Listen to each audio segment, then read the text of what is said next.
Hi, എല്ലാവർക്കും special Onam ആശംസകൾ. എനിക്ക് ഈ ഓണം ഭയങ്കര സ്പെഷ്യലാണ്.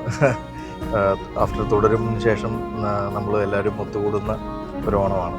അപ്പം മലയാളത്തിലെ തന്നെ ഒരുപാട് ആഴത്തിൽ നടന്മാരെ യൂസ് ചെയ്ത് കഥകൾ പറയുന്ന, ഇമോഷൻസിന് ഒട്ടനവധി പ്രാധാന്യം കൊടുക്കുന്ന ഒരു സംവിധായകനുണ്ട്.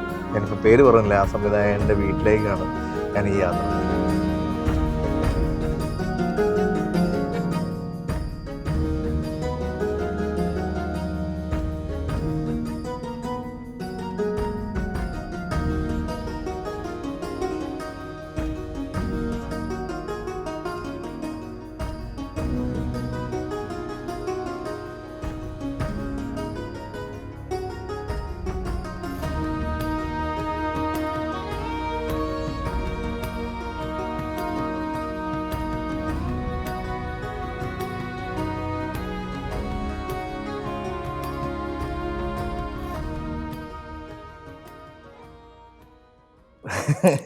ഹാപ്പി ഓണം. ഭയങ്കരമായിട്ട് സന്തോഷത്തോടെയാണ് ഇങ്ങോട്ട് വരുന്നത്. അപ്പോൾ ഞാൻ ഇങ്ങോട്ട് വരുന്ന സമയത്ത് മൊത്തം എൻ്റെ എക്സൈറ്റ്മെൻറ്റ് മൊത്തം ഇങ്ങനെ പറഞ്ഞുകൊണ്ടിരിക്കുന്നത്. ഞാൻ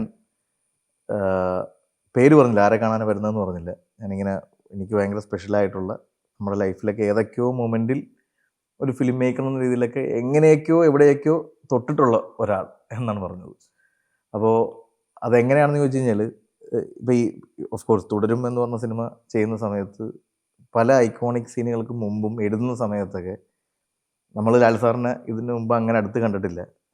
എങ്ങനെയായിരിക്കും ഇദ്ദേഹം ചെയ്യാൻ പോകുന്നതെന്നൊക്കെ അറിയാൻ സാറ് ചെയ്ത പല പോർട്രേറ്റുകളും അല്ലെങ്കിൽ പല ഫ്രെയിമുകളും പല ഇമോഷൻസും ഒക്കെ ഇങ്ങനെ റീവാച്ച് ചെയ്തിട്ടുണ്ട്.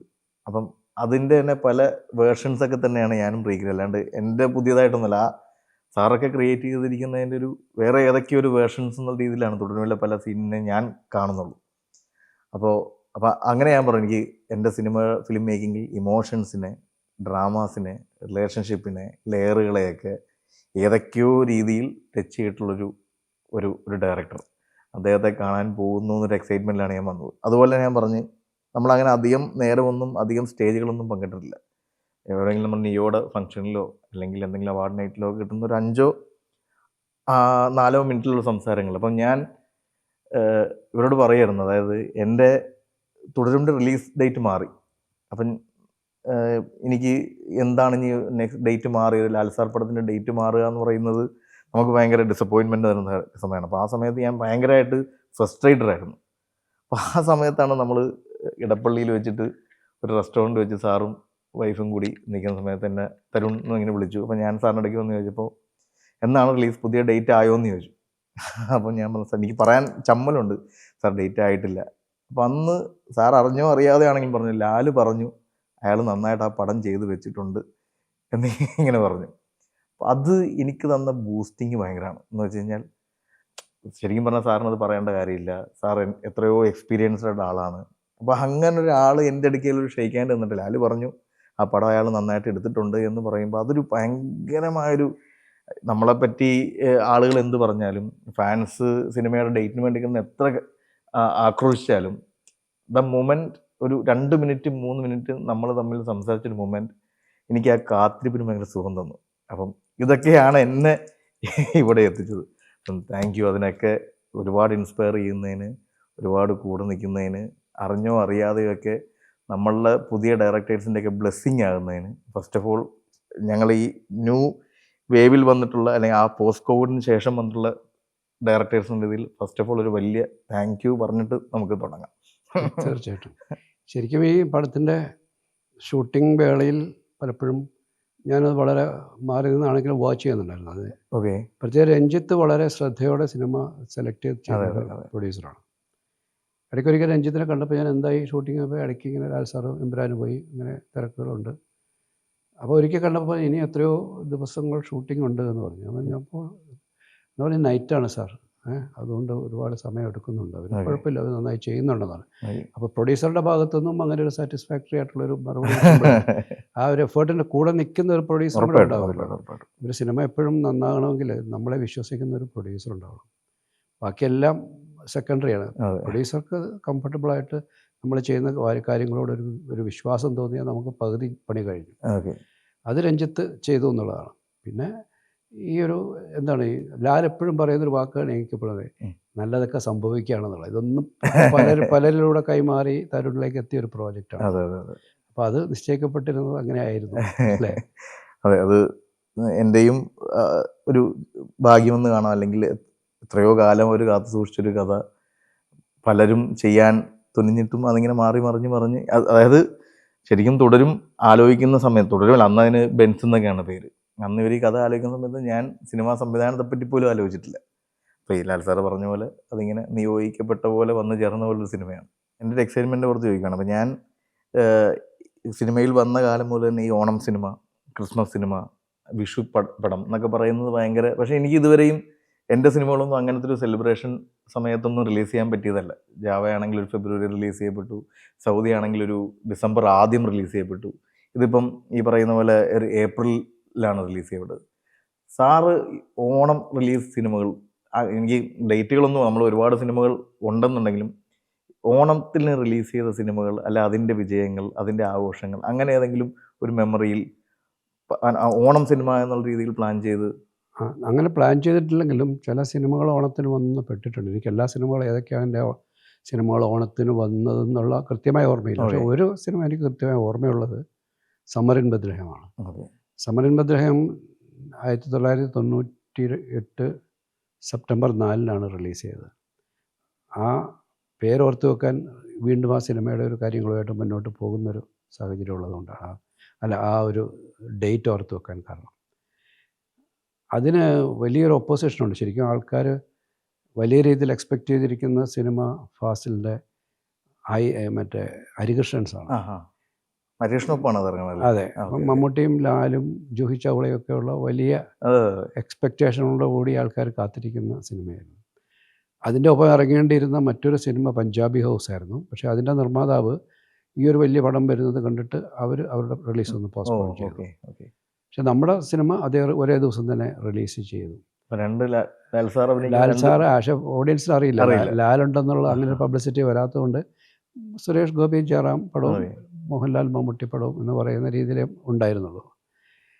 അപ്പോൾ അതാണ് എൻ്റെ ഏറ്റവും വലിയ ഒരു ഓണത്തിന് നമുക്ക് വലിയ ഓർമ്മയിൽ തിളങ്ങി നിൽക്കുന്ന ഒരു ഓണ റിലീസ് അതാണ്. അത് ഈ തിയേറ്ററിൽ വരുമ്പോൾ നമുക്കറിയാം എന്തായാലും ഹരികൃഷ്ണൻസിനായിരിക്കും ഫസ്റ്റ് ഓഡിയൻസ് പ്രിഫറൻസ് വരാൻ പോണത്. നമുക്ക് അടുത്ത സെക്കൻഡ് ചോയ്സേ ഉണ്ടാവുള്ളൂ. പക്ഷേ ഒരു ഭാഗ്യമെന്ന് പറയുന്നത് ആ സിനിമ വലിയ ഹൈപ്പ് ഉണ്ടാക്കിയെങ്കിലും അതിനോടൊപ്പം നമ്മളുടെ സിനിമയും സ്വീകരിക്കപ്പെടുകയും ആഘോഷിക്കപ്പെടുകയും കളക്ട് ചെയ്യുകയും ചെയ്തു എന്നുള്ളതാണ്. 2 സിനിമകളും സക്സസ്ഫുൾ ആയിരുന്നു. പിന്നെ ഹരികൃഷ്ണൻസിനെ പറ്റി ആ സമയത്തുണ്ടായിരുന്നല്ലോ 2 ക്ലൈമാക്സ്, മലബാർ ക്ലൈമാക്സ് എന്നൊക്കെ പറഞ്ഞു. ആ രീതിയിലൊരു ക്യൂരിയോസിറ്റി ക്രിയേറ്റ് ചെയ്തൊരു സിനിമയാണത്.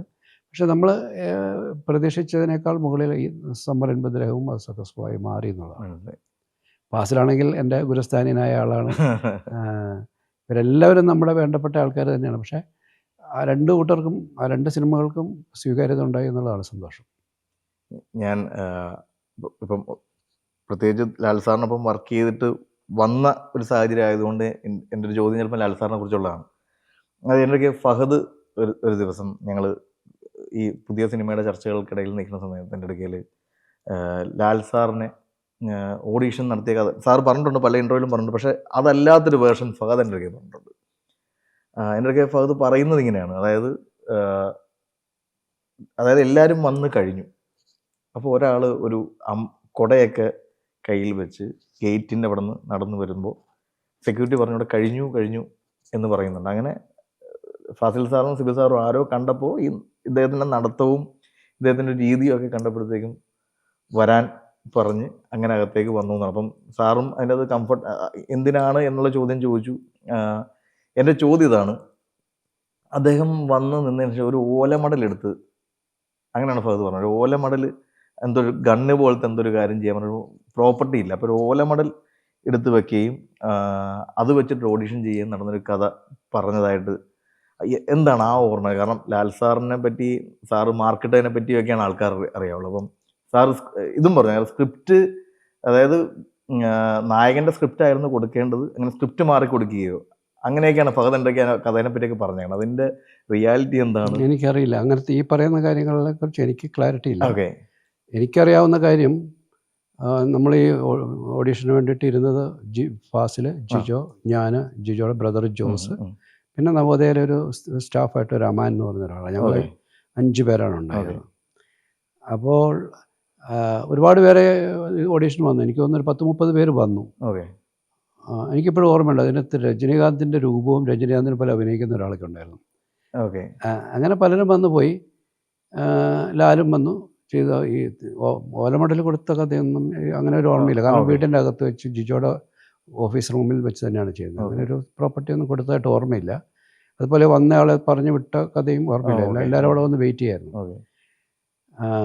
നമ്മൾ എല്ലാവരും ഓരോരുത്തരുടേതായിട്ടുള്ള മാർക്കുകളൊക്കെ ഇടുന്നുണ്ട്. അപ്പോൾ ഈ ആളുടെ ഒരു ലാലിനന്ന് കുറച്ചുകൂടെ ശ്രയണഭാവം ഉണ്ടായിരുന്നു. ഒരു ചെരിഞ്ഞ് നടത്തം കൂടുതലായിട്ടുണ്ടായിരുന്നു. താടിയൊക്കെ ഇങ്ങനെ കുറച്ചുകൂടെ ഇങ്ങനെ പ്രൊജക്റ്റഡായിട്ട്. അപ്പോൾ ഈ പറയുന്ന പോലെ ഞങ്ങൾ അവരൊക്കെ ഫാസിലും ജിജോയാണ് കൂടുതൽ മാർക്ക് ഇട്ടത്. ഞാനും ജോസും അമ്മാനുമാണ് കുറച്ച് മാർക്ക് ഇട്ടത്. അപ്പോൾ ഈ മാർക്കിടാൻ അതിൻ്റെ ഒരു ലോജിക്കിനെ പറ്റി പിന്നെ ഞാനത് ചിന്തിക്കുമ്പോൾ ഈ കഥാപാത്രത്തെ സൃഷ്ടിച്ച ആൾ ഫാസിലാണ്. അത് ആ കഥാപാത്രത്തിൻ്റെ രൂപം എഴുതുമ്പോഴുണ്ടായിരുന്നതിനേക്കാളും മുകളിലേക്ക് ഒരു ആക്ടറിലേക്ക് അത് പ്രതിഷ്ഠിക്കാൻ ഫാസിലിൻ്റെ ഒരു ഡയറക്ടർക്കോ എഴുത്തുകാരനോ കഴിഞ്ഞു.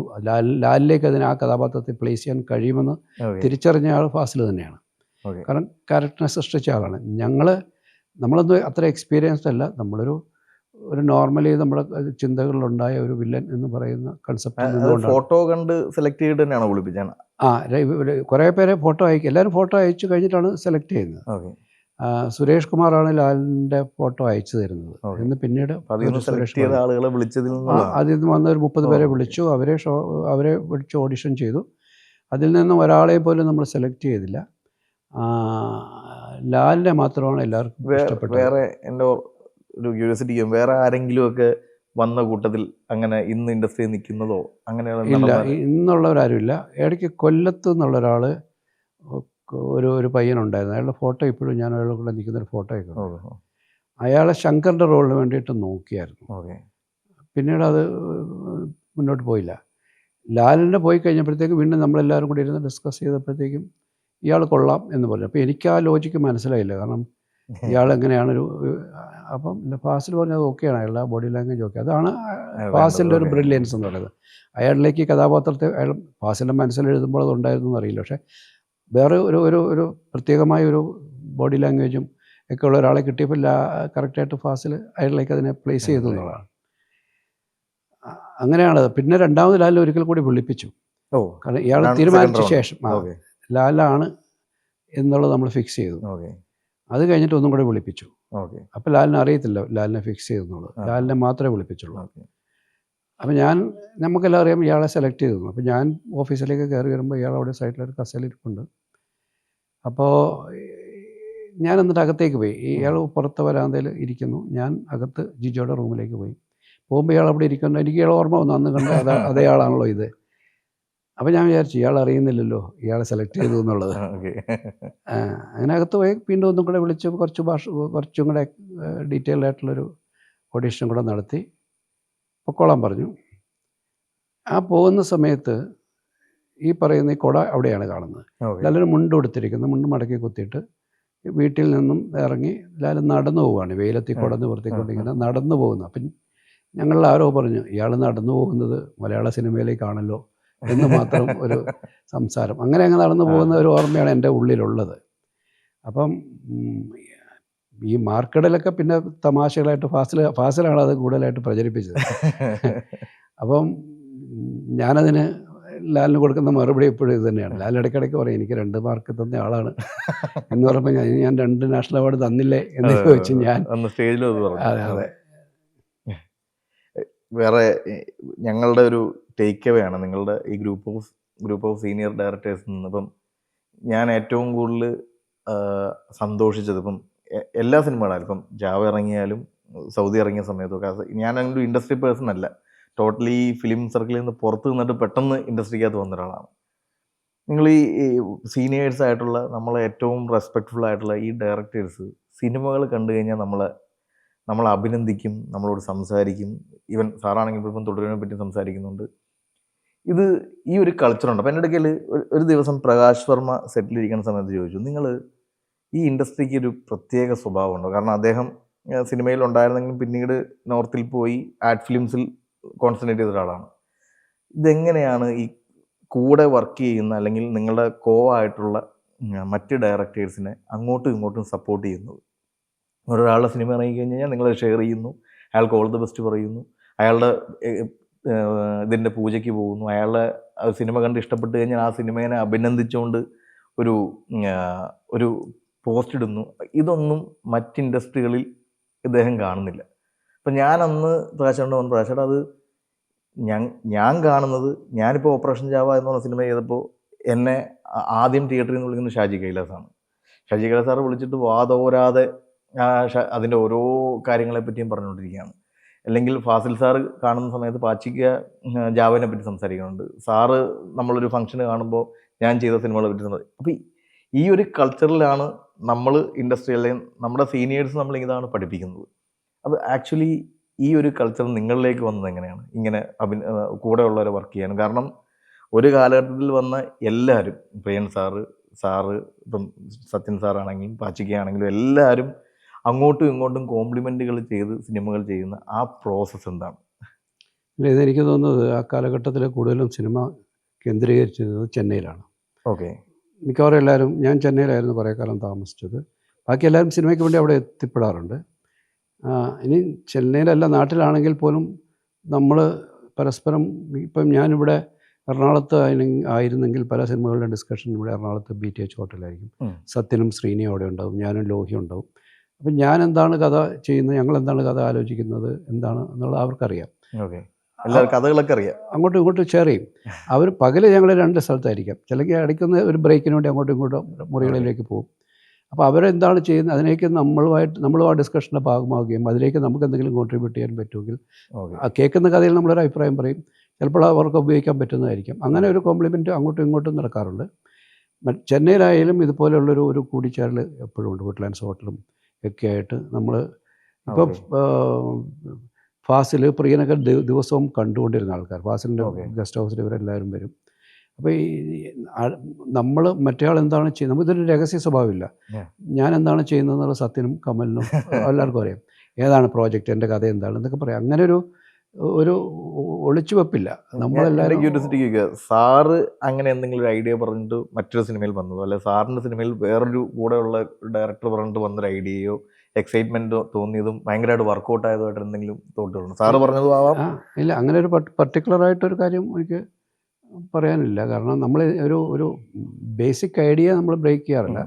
എന്തെങ്കിലും തമാശകളോ സീനുകളോ ഒക്കെ രൂപപ്പെട്ട് വരുമ്പോൾ അതിനകത്ത് ചിലപ്പോൾ ഒരു പക്ഷേ നമ്മളത് കേട്ട് ആസ്വദിക്കുക മാത്രമായിരിക്കും ചെയ്തത്. എന്തായാലും ഈ ഒരു പരസ്പരമായൊരു കോംപ്ലിമെൻ്റ് ഉണ്ട്. നമ്മുടെ ഒരു മദ്രാസിലൊരു കൾച്ചർ ഉണ്ടായിരുന്നു, നമുക്ക് സിനിമകളുടെ പ്രിവ്യൂ ഉണ്ടാവും.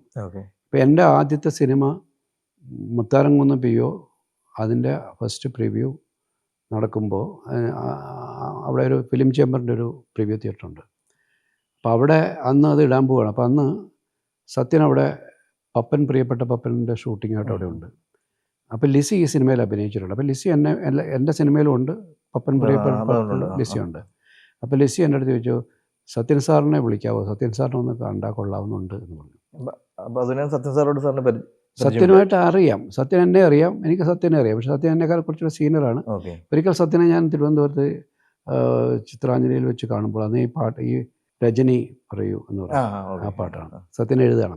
അവിടെ വെച്ച് സത്യനെ കണ്ടപ്പോഴത്തേക്ക് സത്യൻ എൻ്റെ അടുത്ത് പറഞ്ഞു, സിബിയെക്കുറിച്ച് ഞാൻ വരുന്ന ട്രെയിനിൽ ഇരുന്ന് ആരോ സിബിയെക്കുറിച്ച്, എനിക്കൊന്ന് സെഞ്ചുറിയെ വെച്ച് പറയാൻ പറ്റുമോ, സിബിയെക്കുറിച്ച് പറഞ്ഞു. അപ്പോൾ ഞാൻ ഡയറക്ടറായിട്ടില്ല, ഞാൻ അസിസ്റ്റൻ്റ് ഡയറക്ടറായിട്ട് നിൽക്കുന്ന സമയം. അപ്പോൾ അന്ന് തൊട്ട് എനിക്ക് സത്യൻ എന്നെ അറിയാം. അതിന് മുമ്പേ എനിക്ക് സത്യനെ അറിയാം. സത്യൻ അതിന് മുമ്പ് പാട്ട് എഴുതിയും ഡയറക്ടർ ചെയ്തൊക്കെ നിൽക്കുന്നുള്ളൂ. അപ്പോൾ ഈ സത്യൻ്റെ ഈ പടത്തിൻ്റെ പ്രിവ്യൂവിന് സത്യനെ വിളിക്കാമെന്ന് വെച്ചാൽ പിന്നെ എന്താ വരട്ടെ, അങ്ങനെയൊന്നുമില്ല, എല്ലാവരും വിളിക്കും. അവിടെയുള്ള സിനിമ ആൾക്കാരെയും നമ്മളെ അല്ലാത്ത ഫ്രണ്ട്സിനെയൊക്കെ വിളിക്കും. അപ്പോൾ സത്യൻ പടം കണ്ട് കഴിഞ്ഞ് ഇറങ്ങി വന്നപ്പോൾ എൻ്റെ അടുത്ത് വന്നിച്ച് പറഞ്ഞു, ശ്രീനിക്ക് ഇങ്ങനൊരു ഏരിയ ഉണ്ടെന്നുള്ളത് ഞാൻ ആദ്യം മനസ്സിലാക്കി. ഹ്യൂമർ ചെയ്യുന്ന ഒരു ഏരിയ, സ്ക്രിപ്റ്റിങ്ങിലൊക്കെ ശ്രീനി, അതിനു മുമ്പ് പ്രിയൻ്റെ കൂടെയൊക്കെ ശ്രീനി ഉണ്ടെങ്കിൽ പോലും ഒരു ഗോസ്റ്റ് റൈറ്ററായിട്ടോ അല്ലെങ്കിൽ റൈറ്ററായിട്ടോ അഭിനയിക്കാൻ വേണ്ടിയിട്ട് ചെയ്യുന്ന പരിപാടിയായിരുന്നു. പക്ഷേ ഇത് ഫുൾ ശ്രീനിയുടേതായിട്ടുള്ള ഒരു പൂർണ്ണ സ്ക്രിപ്റ്റ് ആക്സിഡന്റലി റൈറ്ററായി മാറിയതാണ്. അതെ. പക്ഷേ ഇത് സ്വന്തമായിട്ടും ശ്രീനി എഴുതുകയും അത് കണ്ടു കഴിഞ്ഞപ്പോൾ അന്ന് തൊട്ടാണ് ആ ഒരു കമൻറ്റിൽ നിന്നാണ് സത്യനും ശ്രീനിയും തമ്മിലുള്ള ഒരു കോമ്പിനേഷൻ തുടങ്ങുന്നത്. അപ്പോൾ 2 പടം കഴിഞ്ഞ് ഞാൻ അത് കഴിഞ്ഞ് ദൂരെ ഒരു കൂടുകൂട്ടാൻ കൂടെ ഞാനും ശ്രീനിയുമായിട്ട് ചെയ്തു. അത് കഴിഞ്ഞ് ഞാൻ പിന്നീട് തിരുവനന്തപുരത്ത് എത്തുമ്പോൾ ഞാൻ താമസിക്കുന്ന അതേ ഹോട്ടലിൽ സത്യനും ശ്രീനിയും കൂടെ TP ബാലഗോപാലിൻ്റെ ഡിസ്കഷൻ നടക്കുകയാണ്. നേരെ അങ്ങോട്ടേക്ക് പോയി. അന്ന് തുടങ്ങിയ ശ്രീനിയിലേക്ക് കയറി. അങ്ങനെ അവർ ഒരു ടീമായി തുടങ്ങുന്നത് അങ്ങനെയാണ്. അല്ല, അത് പ്രകാശനോട് ഞാൻ പറഞ്ഞത് തന്നെയാണ്. ഈ നിങ്ങൾ അങ്ങനെയാണ് കൂടെ ഉള്ളവരെ കാണുന്നത്, ഇൻഡസ്ട്രീനെ കാണുന്നത്. അപ്പോൾ അത് കണ്ടുവരുന്ന ആളുകൾക്ക് ഒരിക്കലും ഇപ്പം എൻ്റെ കൂടെ സമകാലികരായിട്ടുള്ള സംവിധായകരുടെ സിനിമകൾ പ്രൊമോട്ട് ചെയ്യുന്നതിലോ അത് നല്ലതാണെന്ന് പറയുന്നതിനോ ഒന്നും നമുക്കൊരിക്കലും അതിന് ഒരു ഉൾവലി കൊണ്ടുപോകാൻ പാടില്ല. അതാണ് നമ്മുടെ സീനിയേഴ്സ് നമ്മളെ പഠിപ്പിച്ചു തന്നത്. അപ്പോൾ ആ രീതിയിൽ വി ഓൾ താങ്ക്ഫുൾ ടു. എനിക്ക് നവോദയയുടെ ഒരു കൾച്ചർ അങ്ങനെയാണോ? ആ കാലഘട്ടത്തിൽ എല്ലാവരും അങ്ങനെ തന്നെയാണ്. നവോദയ എന്ന് പറയുന്നത് പിന്നെ ഒരു കുറച്ചും കൂടെ ഒരു സെക്ലൂഡറായിട്ടുള്ള ഒരു എന്നെ സംബന്ധിച്ച് ഞാനെപ്പോഴും പറയുന്നത് ഞാനൊരു ബോർഡിംഗ് സ്കൂളിൽ നിന്നാണ് സിനിമ പഠിച്ചതാണ്. കാരണം എനിക്ക് മറ്റ് പുറത്തുള്ള സിനിമയുടെ ലോകം അറിയില്ലായിരുന്നു. ഞാൻ അവരുടെ പ്രൊഡക്ഷൻ മാത്രം അവിടെ ഉണ്ടാകുന്ന അവരുടെ പ്രൊഡക്ഷനുകളിൽ മാത്രം വർക്ക് ചെയ്തുകൊണ്ട് എനിക്ക് ഔട്ട്സൈഡ് എനിക്കൊരു അറിയില്ല. എന്താണ് കോടമ്പക്കം സിനിമയെന്നോ അല്ലെങ്കിൽ ഇതിനപ്പുറത്തേക്കൊന്നും അറിയില്ല. ആലപ്പുഴയും അല്ലെങ്കിൽ ആ ലൊക്കേഷനിൽ പോകുക, മദ്രാസിൽ പോകുകയാണെങ്കിൽ അവരുടെ ഗസ്റ്റ് ഹൗസിലോ അല്ലെങ്കിൽ അവർ തരുന്ന അക്കോമഡേഷനിലോ മാത്രം താമസിച്ചു. എനിക്ക് കോടമ്പക്കത്തെ ഒരു കണക്ഷൻ ഇല്ല. അപ്പോൾ അതുകൊണ്ട് ഞാൻ ഈ പിന്നീട് മദ്രാസിലേക്ക് എത്തുമ്പോൾ ഒരുപാട് കാര്യങ്ങൾ എനിക്ക് പുതിയതാണ്. ഈ പുറം സിനിമ മദ്രാസിൽ പോകുന്നതും കൂടുതൽ പോസ്റ്റ് പ്രൊഡക്ഷൻ. അതെ. അവിടെ ചെല്ലുമ്പോൾ ഞാൻ നവോദയയുടെ ആ ഒരു പരിസരത്ത് തന്നെയാണ് എൻ്റെ ഏരിയ ഉള്ളത്. പക്ഷേ ഇവിടെ നിന്ന് പോകുന്ന പലരും അറിഞ്ഞ് എന്നെ ആൾക്കാർക്ക് അറിയാൻ തുടങ്ങിയിരുന്നു. കമൽ ഒരിക്കൽ എൻ്റെ അടുത്ത് പറഞ്ഞത് ലൊക്കേഷനിൽ വെച്ചിട്ട്, കമൽ ചെയ്തിരിക്കുന്ന ലൊക്കേഷനിൽ വെച്ചിട്ട് സുകുമാരി ചേച്ചി പെട്ടെന്ന് കമലിനെ സിബി വന്നേ സിബി ഇത് എന്ന് പോയി വിളിച്ചപ്പോഴത്തേക്ക് കമലിന് മനസ്സിലായില്ല എന്താണെന്നുള്ളത്. അപ്പോൾ അയ്യോ സോറി, ഞാനിപ്പോൾ നവോദയയുടെ പടത്തിൽ നിന്ന് വരികയാണ്, അവിടെ ഇങ്ങനെ ഒരു ചെറുപ്പക്കാരനുണ്ട്, അവിടുത്തെ അസോസിയേറ്റ് ഡയറക്ടറാണ്. അപ്പോൾ അങ്ങനെ ഇവിടെ വരുന്ന ടെക്നീഷ്യന്മാരായാലും ആർട്ടിസ്റ്റുകളായാലും പറഞ്ഞ് നമ്മളെ പുറത്തറിയാൻ തുടങ്ങിയിട്ടുണ്ട്. അങ്ങനെയാണ് ആദ്യത്തെ സിനിമയ്ക്കൊക്കെ ഒരു പരിചയമില്ലാത്ത ഒരാൾ എന്നെ തേടി വരുന്നതാണ്. അപ്പോൾ അവരൊക്കെ ഇങ്ങനെ പറഞ്ഞ് കേട്ടറിഞ്ഞ് വരുന്നവരാണ്. എൻ്റെ ക്യൂരിയോസിറ്റിക്ക് ചോദിക്കുകയാണ്, എന്തായിരുന്നു ഈ നവോദയയിൽ എത്തുന്നതിന് മുന്നേ ഉള്ള സിബി മലയിൽ എന്ന് പറയുന്ന ആളുടെ ക്യാമ്പസ് ആണെങ്കിലും എങ്ങനെയാണ് സിനിമകൾ കണ്ട് ഇൻട്രസ്റ്റഡ് ആയതാണോ അതോ വേറെ എന്തെങ്കിലും ആർട്ട് സംബന്ധമായിട്ടൊക്കെ അങ്ങനത്തെ ഒരു സിബി സാർ എന്താണ്? അല്ല, സിനിമ പതുക്കെ ഉള്ളിലേക്ക് കയറി വന്നതാണ്. സിനിമ കാണുമായിരുന്നെങ്കിൽ പോലും കോളേജിലൊക്കെ ഞാൻ വീട്ടിൽ നിന്നാണ് 10ാം ക്ലാസ് വരെ പഠിച്ചത്. അത് കഴിഞ്ഞിട്ട് വീടിന് തൊട്ടടുത്ത് ഉച്ചയ്ക്ക് ഊണ് കഴിക്കണേ വീട്ടിൽ വന്നിട്ട് പോകാവുന്ന അടുത്തുള്ള സ്കൂളാണ്. പ്രീ ഡിഗ്രിക്ക് പോകുമ്പോൾ ചങ്ങനാശ്ശേരിയിലേക്ക് പോയി SPയിലായി, അവിടെ ഹോസ്റ്റലിലായി. അപ്പോൾ ഈ വീട്ടുകാരുടെ ഒരു ദൃശ്യപരിധിക്ക് അപ്പുറത്തേക്ക് നമ്മൾ പോവുകയും പെട്ടെന്ന് കിട്ടിയ സ്വാതന്ത്ര്യം, ആ സ്വാതന്ത്ര്യത്തെ നമ്മൾ കൂടുതലായിട്ട് ഉപയോഗിച്ച സിനിമ കാണാനാണ്. അപ്പോൾ അവിടെ ഈ മോർണിംഗ് ഷോകൾ വരും, ഹോളിവുഡ് സിനിമകൾ വരും. അതുവരെ നമ്മൾ ഈ നാട്ടിൽ മലയാളം സിനിമകളോ അത്യാവശ്യം ഹിന്ദിയോ തമിഴോ കാണുന്നല്ലാതെ അങ്ങനെ സിനിമയിലേക്ക് കൂടുതൽ താല്പര്യം ജനിക്കുന്നത് അവിടെ വെച്ചിട്ടാണ്. നാടകമൊന്നുമില്ല, ഞാനൊന്നും സ്റ്റേജിലൊന്നും കയറിയിട്ടൊന്നുമില്ല. പിന്നെ എഴുത്തിലേക്ക് ഒരു താല്പര്യമാണ്. ആ സമയത്ത് ഒരുപാട് വായിക്കുമായിരുന്നു. പ്രത്യേകിച്ച് നമ്മൾ ആ സമയത്ത് നമ്മുടെ ലിറ്ററേച്ചറിലൊരു മാറ്റം സംഭവിച്ചുകൊണ്ടിരിക്കുകയായിരുന്നു. ആധുനിക അത്യന്താധുനിക എഴുത്തുകളിലേക്കൊക്കെ മാറിക്കൊണ്ടിരിക്കുന്ന സമയത്ത് അപ്പോൾ വായന വല്ലാതെ ഉണ്ടായിരുന്നു. പിന്നെ ഞാൻ എഴുതാനുള്ളൊരു ഒരു പ്രചോദനം ഞാൻ എന്തെങ്കിലുമൊക്കെ കുത്തിക്കുറിക്കായിരുന്നു. അത് അടുത്ത കൂട്ടുകാർക്കൊക്കെ അറിയാം. അപ്പോൾ കോളേജിൽ നടന്ന ഒരു ഷോർട്ട് സ്റ്റോറി റൈറ്റിങ്ങിന് എന്നെ എല്ലാം കൂടെ നിർബന്ധിച്ചിട്ട് ചേർത്തു. കാരണം ഓരോ ടീമിനും ജയിക്കണമല്ലോ. അപ്പോൾ എല്ലാവരും പാർട്ടിസിപ്പേറ്റ് ചെയ്യണമെന്ന് പറഞ്ഞ് എന്നെ ഇതിന് ആക്കി വെച്ചു. അപ്പം ഞാൻ അന്ന് എനിക്കൊരു ബ്ലാങ്കായിട്ട് പോയി അവിടെ ഇരുന്ന് എന്തോ എഴുതി, അതിന് ഫസ്റ്റ് പ്രൈസ് കിട്ടി. അത് നമ്മുടെ സ്കൂളിലെ സീനിയർ മലയാളം പ്രൊഫസേഴ്സാണ് അവർ ഇവാലുവേറ്റ് ചെയ്തത്. അപ്പോൾ അവർ പറഞ്ഞു, നീ എഴുതണം, നിനക്ക് അതിനുള്ള ടാലൻ്റ് ഉണ്ട് എന്നൊക്കെ പറഞ്ഞു. അങ്ങനെ കുറച്ച് നാൾ എഴുതി. പക്ഷേ എഴുതി വരുമ്പോൾ എനിക്ക് തന്നെ തോന്നി ഇതല്ല എൻ്റെ മീഡിയം, എനിക്ക് എഴുതി എന്നെ കൂടുതലായിട്ട് എക്സ്പ്രസ് ചെയ്യാൻ പറ്റുന്നില്ല എന്നൊരു എനിക്ക് തോന്നി. ഞാൻ ഡിഗ്രിക്കൊക്കെ പഠിക്കുമ്പോൾ ഞാൻ എഴുത്തിലൂടെ എനിക്ക് 20 എനിക്ക് എഴുത്തിലൂടെ അങ്ങോട്ട് പൂർണ്ണമായിട്ടും എക്സ്പ്രസ് ചെയ്യാൻ പറ്റുന്നില്ല എനിക്ക് കാണിച്ചു കൊടുക്കാൻ പറ്റും. അന്നത്തെ ബോധ്യത്തിൽ അങ്ങനെ എനിക്ക് എൻ്റെ ഉള്ളിലുള്ള ആൾക്കാർക്ക് കാണിച്ചു കൊടുക്കാൻ പറ്റും. ഓക്കെ. അങ്ങനെയാണ് ഞാൻ തിരിച്ചറിയുന്നത് എൻ്റെ മീഡിയം വിഷ്വൽ മീഡിയം ആണെന്നുള്ളത് ഞാൻ തിരിച്ചറിയുന്നത്. അതിനെന്തെങ്കിലും ഒരു സ്പാർക്ക് ഒന്നുമില്ല ഇങ്ങനെ ഈ എഴുതിയിൽ എനിക്ക് പൂർണ്ണത വരാത്ത തോന്നിയപ്പോഴത്തേക്കാണ്. പക്ഷെ ഇതൊക്കെ കാണിക്കാൻ എൻ്റെ മനസ്സിലുള്ള എഴുതി ഫലിപ്പിക്കാൻ പറ്റാത്ത കാര്യങ്ങൾ എനിക്ക് കാണിച്ചു കൊടുക്കാൻ പറ്റും എന്നൊരു തോന്നൽ. അങ്ങനെയാണ് ഞാൻ സിനിമയിലേക്ക് കൂടുതൽ ശ്രദ്ധിക്കുകയും പിന്നെ ഞാൻ ഫിലിം സൊസൈറ്റി നടത്തുന്ന ഷോകളിലൊക്കെ പോയി കാണുകയും ഈ ഹോളിവുഡും മോളിവുഡും അല്ലാത്ത അല്ലെങ്കിൽ പിന്നെ ബോളിവുഡും അല്ലാത്ത സിനിമകൾ കണ്ടെത്തുന്നത് ഇന്ത്യക്ക് പുറത്ത് ലോകത്ത് സംഭവിക്കുന്ന ക്ലാസിക്കുകളൊക്കെ കാണാൻ തുടങ്ങിയത് അപ്പോഴാണ്. അതിനുവേണ്ടി ഞാൻ ഒരുപാട് സ്ഥലങ്ങളിൽ പോവുമായിരുന്നു. ഫിലിം സൊസൈറ്റികളില്ലാത്ത നടത്തുന്ന സ്ഥലം ഞങ്ങളുടെ നാട്ടിലൊന്നും ഫിലിം സൊസൈറ്റി ഇല്ല. അപ്പം നമ്മൾ തന്നെ ഒരു ഫിലിം സൊസൈറ്റി പിന്നീട് ഉണ്ടാക്കി. ഞാനും സമാനമായ താല്പര്യമുള്ള നമുക്ക് സിനിമ കാണാൻ വേണ്ടിയിട്ടാണ്. അത് പക്ഷേ അധികകാലം നീണ്ടുന്നില്ല, സാമ്പത്തിക പ്രശ്നങ്ങളൊക്കെ വന്നിട്ട് അത് നിന്നുപോയി. അങ്ങനെ സിനിമ ഒരു പാഷനായി. പക്ഷേ പൂനെ പഠിക്കണമെന്നുള്ള ആഗ്രഹം ഉണ്ടായിരുന്നു. പക്ഷെ അതിനും പെർമിഷൻ കിട്ടിയില്ല. ഞാനിവിടെ എൻ്റെ അച്ഛനോട് പൂനെ പോയി ജീവിതം പഠിക്കാൻ പറഞ്ഞു. എൻ്റെ അമ്മ എൻ്റെ അടുത്ത് ചോദിച്ചു, നീ സിനിമ പഠിച്ചിട്ട് നീ എങ്ങനെ ജീവിക്കുമെന്ന് ചോദിച്ചു. അപ്പം ഞാൻ ബികോം പഠിച്ചതും പാസ്സായതും അവിടെ ഡിഗ്രി വേണം പൂനെയിൽ. അതിനുവേണ്ടി ചെയ്തതാണ്. എങ്ങനെയെങ്കിലും തട്ടിക്കൂട്ടി തേർഡ് ക്ലാസ്സിലായാലും ബികോം പാസ്സായി.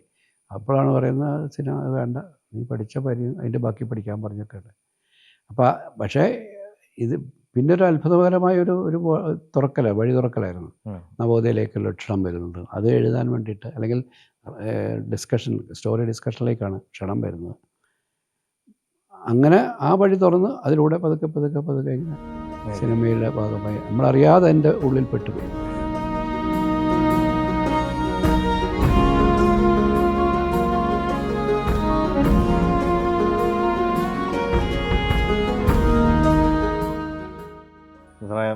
ഫിലിം മേക്കിങ്ങിൽ എന്നെ സംബന്ധിച്ചിടത്തോളം റൈറ്റിങ്, സ്ക്രീൻ പ്ലേ റൈറ്റിങ് അല്ലെങ്കിൽ സ്ക്രിപ്റ്റ് ഡിസ്കഷൻ എന്ന് പറയുന്നത് ഞാൻ ഭയങ്കര ഇമ്പോർട്ടൻ്റ് ആയിട്ട് കാണുന്നൊരു ഏരിയയാണ്.